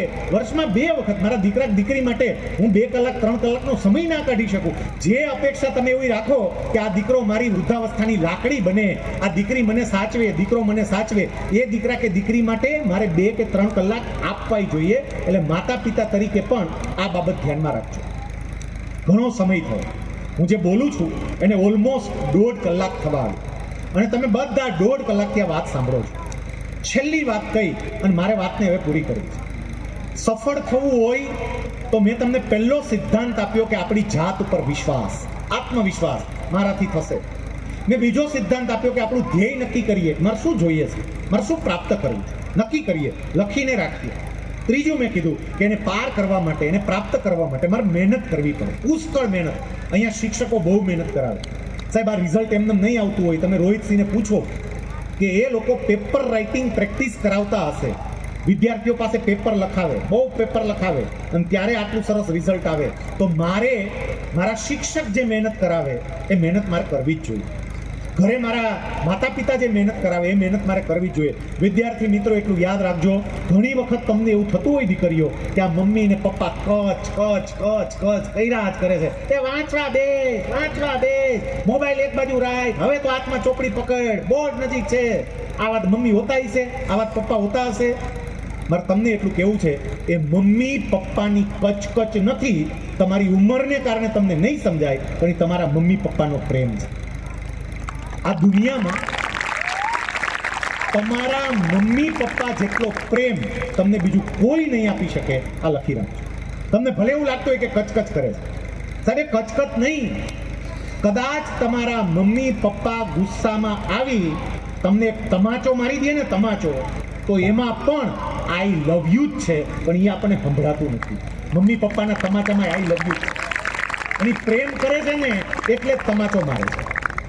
કોઈ શિક્ષક, અહીંયા વાલીઓએ સાંભળજો, કોઈ શિક્ષક કદાચ ગુસ્સામાં આવી અને વિદ્યાર્થીને એકાદી ટપલી મારી લે ને, આમ તો આપણો કાયદો ના પાડે છે કે વિદ્યાર્થીને કોઈ પ્રકારની શારીરિક શિક્ષા નહીં કરવાની, પણ કદાચ કોઈ શિક્ષકે સેજ ગુસ્સામાં આવીને કોઈ વિદ્યાર્થીને એકાદ નાની ટપલી મારી લીધી કે શિક્ષા કરી, તો વાલીઓએ સમજજો કે એ શિક્ષક વિદ્યાર્થી તરીકે, પોતાના શિષ્ય તરીકે વિદ્યાર્થીને પ્રેમ કરે છે ને એટલે જ ટપલી મારી છે. એને સુધારવા માંગે છે, એને આગળ લઈ જવા માંગે છે, પણ આપણને નથી સમજાતું. કેટલાક તો તરત સ્કૂલે આવે, અને આજકાલ તો પત્રકારોની સંખ્યા કેટલી વધી ગઈ, તમે જુઓ, જીવો પત્રકાર જ થઈ ગયા. હારા બોલો, મોબાઈલ લઈને આમ જ આટા માર્યા કરે, સીધા આવે સ્કૂલે, આમ કરે. શું તમે માર્યું તું તમારા શિક્ષકે? અહીંયા જેટલા બેઠા ને યાદ કરો, આપણા શિક્ષક આપણને ધમારી નાખતા, યાદ છે? અને ઘરે જઈને કોઈ વાત ન કરે, બાપાને કહે નહીં આજ સાહેબે માર્યું, કારણ કે બાપાને કે બાપા ડબલ ઠોકે પાસે, સાહેબ એમને તો ન જ માર્યું હોય, તે કંઈક કર્યું હોય છે આડું. સાહેબ, આ શિક્ષણનું તંત્ર બગડતું જાય છે ને, એની પાછળનું કારણ પણ એક આ છે કે હવે આપણે આ લોકોને વધારે પડતા પંપાડતા થઈ ગયા છે. તમે વિચાર તો કરો, એક સમય એવો હતો, અમે શાળામાં ભણવા માટે જતા, સાહેબ અમારા ક્લાસરૂમ અમે સાફ કરતા. તમે કર્યા હશે, હાથમાં હાવરણી આપે, ક્લાસરૂમ સાફ કરે, કંઈ કચરો પડ્યો હોય તો કચરો સાફ કરે. શાળા સુશોભન દિવસ હોય, બધા વિદ્યાર્થીઓ પોતાની રીતે પોતાના ક્લાસરૂમને શણગારે, ધોવે. અને આજે કદાચ કોઈ શિક્ષકે એક વિદ્યાર્થીને સેજ એટલું કીધું હોય, બેટા જાઓ આ જરા કચરો છે, ઓલી હાવણીથી આમ કરે, અને તમે જો છાપામાં આવે કરે. વિદ્યાર્થીઓ પાસે મજૂરી કરાવતી શાળા. પેલા આ જ સાચું જીવન ઘડતર છે. મને લોકો ગાંડો કહે, પણ સમજો, સાચું જીવન ઘડતર આ જ છે. કારણ કે અત્યારથી જો એને શ્રમ કરવામાં શરમ નહીં આવે ને, તો જ આ મોટા થઈને કામ કરશે. નહીતર આ દીકરીઓ MBA કર્યા પછી રોટલા ઘડવાની ના પાડી દે કે અમે આ નહીં કરીએ, આ ના પાડી દે. કારણ કે એને અત્યારથી આ બધું આવું કામ તમારા ન થાય એવું આપણે એને સમજાવીએ છીએ, એ મનમાં એવું ફસાવીએ છીએ.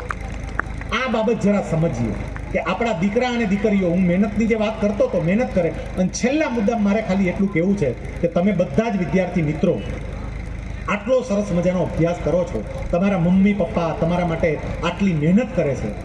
ખરા અર્થમાં જો તમે તમારું જીવન સુખી બનાવવા માંગતા હોય, તમે તમારી કારકિર્દીમાં ટોચ પર પહોંચવા માંગતા હોય, તો મોબાઈલ ઉપર મહેરબાની કરીને કંટ્રોલ કરજો. મોબાઈલ તમારી જિંદગી બરબાદ કરી દે ને એવું તત્વ છે, તમારી જિંદગી બરબાદ કરી દે. અને આખી દુનિયામાં આ વાત સૌથી પહેલી ઓસ્ટ્રેલિયાને સમજાઈ, અને એટલે ઓસ્ટ્રેલિયાએ લગભગ 2 મહિના પહેલા કાયદો કરી અને પોતાના દેશમાં 16 વર્ષથી નાની વયની વ્યક્તિઓ માટે સોશિયલ મીડિયા પ્રતિબંધિત કરી દીધું કે બંધ, એક પણ વ્યક્તિ કોઈ સોશિયલ મીડિયાનો ઉપયોગ નહીં કરી શકે. એને નિર્ણય લઈ લીધો ઓસ્ટ્રેલિયાએ. હવે ઇન્ડિયાએ એ નિર્ણય લીધો છે. આપણે 3 જાન્યુઆરીએ નોટિફિકેશન બહાર પાડ્યું છે. આપણે 18 વર્ષથી નીચેની વયની વ્યક્તિ ભારતમાં માતા પિતાની પરવાનગી વગર હવે આનો ઉપયોગ નહીં કરી શકે. આખું બધું વ્યવસ્થિત રીતે થશે, પછી એ કાયદો અમલમાં આવશે. પણ સરકાર તો કાયદો કરતા કરે, મારું તો વિચારવું પડે કે ના વિચારવું પડે? આ મોબાઈલ આપણી જિંદગી બરબાદ કરી દે છે. તમારી ઉંમરને કારણે તમને નહીં સમજાય, પણ વિદ્યાર્થી મિત્રો, તમારું મન જે અસ્થિર થાય છે ને, વાંચવામાં ચોંટતું જ નથી ને, એની પાછળનું એક મહત્વનું કારણ આ મોબાઈલ છે. કારણ કે એમાં તમે એવા ફોટા જોયા હોય, એવા વિડીયો જોયા હોય, તમે ક્યાંથી સ્થિર બેસી શકો, ક્યાંથી વાંચી શકો? અને એટલે આ અવસ્થામાં સારું પરિણામ લાવવા માટે મારે આટલો કંટ્રોલ કરવો પડે. છેલ્લી નાની વાત, અને વાતને પૂરી કરીએ. આ બધુંય કરવા છતાં કદાચ તમને પરિણામ ના મળે, ખાસ કરીને આ વાત સ્પર્ધાત્મક પરીક્ષાની તૈયારી કરતા વિદ્યાર્થીઓ માટે. તમે દિલથી મહેનત કરો, તમને તમારી જાત પર આત્મવિશ્વાસ હોય, તમે સંકલ્પ કરો, નક્કી કરો, દિલથી મહેનત કરો, અને તોય પરિણામ ન મળે તો નિરાશ નહીં થતા, હતાશ નહીં થતા, તમારા પ્રયત્નો ચાલુ રાખજો. કદાચ મેં નીટની પરીક્ષાની તૈયારી કરી સાયન્સમાં, કદાચ મેં જીની પરીક્ષાની તૈયારી કરી, મને 2-5 માર્ક ઓછા મળ્યા. હું જીપીએસસીની પરીક્ષાની તૈયારી કરું છું, હું બીજી પરીક્ષાની તૈયારી કરું છું, હું 2-5 માર્ક માટે રહી જાઉં છું. નિરાશ નહીં થતા, હતાશ નહીં થતા. કારણ કે અહીંયા સોહનલાલ દ્વિવેદીની એ પંક્તિઓ યાદ આવે, લહરો સે ડરકર નૌકા પાર નહીં હોતી, કોશિશ કરને વાલો કી કભી હાર નહીં હોતી. જે પ્રયત્ન કરે એ ક્યારેય નહીં હોય. असफलता चुनौती है, स्वीकार करो क्या कमी रह गई, देखो और सुधार करो. संघर्षों का मैदान छोड़ यूं मत भागो तुम, जब तक सफल न हो नींद चैन को त्यागो तुम. ऐसे ही किसी की जय जयकार नहीं होती, कोशिश करने वालों की कभी हार नहीं. જે મહેનત કરે ને એ ક્યારેય હારે નહીં, એટલે ક્યારેય નિરાશ થવું નહીં. અત્યારની જનરેશનમાં કેટલાક વિદ્યાર્થીઓ તો એટલા સેન્સિટિવ છે કે નબળું પરિણામ આવે, ધાર્યું પરિણામ ના આવે અને આત્મહત્યાનો વિચાર કરે. આપણા માતા પિતાનો વિચાર તો કરો કે એ બિચારાનું આપણી ગેર ઉપસ્થિતિની અંદર કેવા હાલ થાય. ખાલી 2 માર્ક ના આવ્યા, 5 માર્ક ના આવ્યા, અને આપણે આવો વિચાર કરીએ. આજે જ્યારે આપણો આ 76મો પ્રજાસત્તાક પર્વ છે, ત્યારે મારે તમને એટલું કહેવું છે કે રાજકારણીઓ પાસેથી, રાજકીય નેતાઓ પાસેથી એક બાબત પ્રત્યેક વિદ્યાર્થીએ અને પરીક્ષાની તૈયારી કરનારા પ્રત્યેક ઉમેદવારે શીખવા જેવી છે. અને એ બાબત કઈ છે જરા સમજો. આપણે આઝાદ થયા ને, આપણે પ્રજાસત્તાક થયા એને 76 વર્ષ થઈ ગયા. તમે વિચાર તો કરો સાહેબ.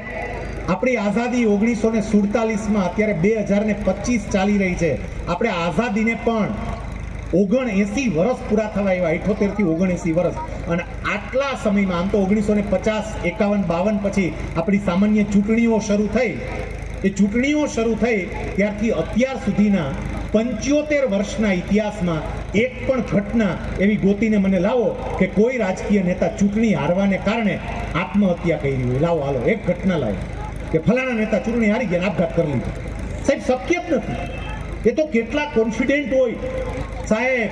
આપણને એવું હોય કે આ માણસ ચૂંટણી હારશે તો એનું શું થશે, અને મતદાન મથકે છેલ્લે પરિણામ ફાઇનલ થઈ જાય, એ ચૂંટણી હારી જાય, આપણને એમ થાય કે આ કોઈને મોઢુંય નહીં બતાવે, ભાગી જશે. પણ મીડિયાવાળા એની પાસે જાય તો એને બાઇટ પણ આપે. મીડિયાવાળા એને પૂછે તમારું શું કહેવું છે સાહેબ, ચૂંટણી હારી ગયા હોય, અને તોય જવાબ આપે, જનતા જનાર્દનનો ચુકાદો અમને શિરોમાન્ય છે, અમે લોકોની વચ્ચે જશું, અમારી શું ભૂલ રહી ગઈ એ તપાસ કરીશું, લોકોની સેવા કરીશું. હાર માનતા જ નથી. અને એને કારણે એવું બને કે 2 વખત ચૂંટણી હાર્યા પછી ત્રીજી વાર ચૂંટણી જીતે, મંત્રી થાય અને લાલ લાઇટ વાળી ગાડીમાં આટાઈ મારે. આવું બને. તો આપણે હથિયાર હું કામ હેઠા મૂકીએ?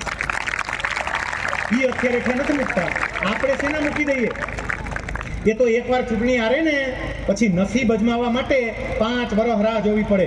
5 વર્ષે પાછું નસીબ અજમાવીએ કે. અને આપણે તો એક વખત ઓછા માર્ક આવે ને તો વર્ષની પછી પાછી પરીક્ષા આવતી હોય, વર્ષની પછી નસીબ અજમાવી શકીએ. ક્યારેય નિરાશ નહીં થતા, હતાશ નહીં થતા. બસ આજના દિવસે અહીંયા સરસ્વતી વિદ્યા મંદિર દ્વારા આ સરસ મજાના સેમિનારનું આયોજન કર્યું.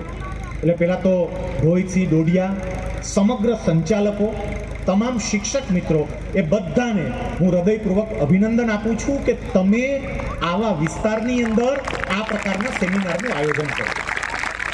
સાહેબ, ડાયરા તો બહુ થતા હોય, રૂપિયા ઉડા કરે, ડાયરા બહુ થાય. આ ડાયરાની જરૂર છે, કારણ કે અહીંયા જ બદલાવ થવો જોઈએ ને. ખાલી દાંત કાઢીને વયા જાવ એને થોડે. આ વિચારોના ડાયરાઓ પણ બહુ જરૂરી છે, અને એની શરૂઆત એણે આ વિસ્તારમાં કરી સાહેબ, કે વિચારોનું પણ વાવેતર થવું જોઈએ. અને એ વિચારો જો ઉગે ને તો એનું પરિણામ તમે કલ્પના ન કરી હોય એવું પરિણામ આવે. અને એ માટે એકવાર જોરદાર તાળીઓ દ્વારા આપણે એમને વધાવીએ. હું અહીંયા આવ્યો એ માટે અમારા મિત્ર દીક્ષિતભાઈ જણકાર એ નિમિત્ત બન્યા. કારણ કે મારા એક કૌટુંબિક કાકા એમના પપ્પાના મિત્ર અને એમને કારણે એમની સ્કૂલ સાથે પરિચય. મારા એ જ કાકાએ મને કહ્યું કે આ જગ્યાએ પણ પ્રવચન કરવા જવાનું છે, કોડીનાર જવાશે? મેં કીધું, બિલકુલ જવાશે. એમને પણ આપણે તાળીઓ દ્વારા વધાવીએ કે હું અહીંયા આવું એ માટે એમણે પણ પ્રયત્ન કર્યો. સાહેબ, જેટલા અહીંયા મમ્મી પપ્પા બેઠા ને, મારે તમને બધાને ખરેખર દિલથી અભિનંદન આપવા છે. કારણ કે આપણે કોઈ જગ્યાએ શાંતિથી 30 મિનિટ પણ બેસી શકતા નથી. અને હું આ વાત કરી રહ્યો છું એને ઓલમોસ્ટ 1 કલાક અને 36 મિનિટ જેવો સમય થયો અને તમે 1 કલાક ને 36 મિનિટથી એકદમ શાંતિથી એક પણ વ્યક્તિ ઊભી થયા વગર બેઠા છો. એટલે તમને બધાને અભિનંદન અને જોરદાર એક તાળીઓ તમારા પોતાના. અહીંયા જેટલા વિદ્યાર્થીઓ બેઠા છે, વિદ્યાર્થીઓની એ મને ખબર છે, સ્પર્ધાત્મક પરીક્ષાવાળાની કેપેસિટી તો બહુ સારી હોય. એ તો કોન્સ્ટન્ટલી 4-4 કલાકના ક્લાસમાં પણ બેહી હોય. પણ તમે 45 મિનિટનો ક્લાસ હોય ને તોય ઊંચા નીચા થવા માંડો. અને એને બદલે તમે પલોઠી વાળીને બેઠા છો અને તમે 5:30 વાગ્યાના અહીં આવીને પલોઠી વાળીને બેસી ગયા છો. આ 8 થવા આવ્યા, 8 થઈ ગયા, 2.5 કલાક જેવો સમય તમે પલોઠી વાળીને બેઠા. એટલે તમને અભિનંદન છે. એકવાર જોરદાર તાળીઓ દ્વારા આ બધાને. બસ આજના દિવસે માં સરસ્વતીના ચરણોમાં હું એટલી જ પ્રાર્થના કરું કે અહીંથી જેટલા વિદ્યાર્થીઓ બોર્ડની પરીક્ષા આપવાના છે, તમે ખૂબ સારું પરિણામ લાવો. જે વિદ્યાર્થી મિત્રો એક ચોક્કસ ધ્યેય સાથે સ્પર્ધાત્મક પરીક્ષાની તૈયારી કરે છે, તમે તમારી પરીક્ષામાં સફળતા પ્રાપ્ત કરો. સૌ વાલીઓ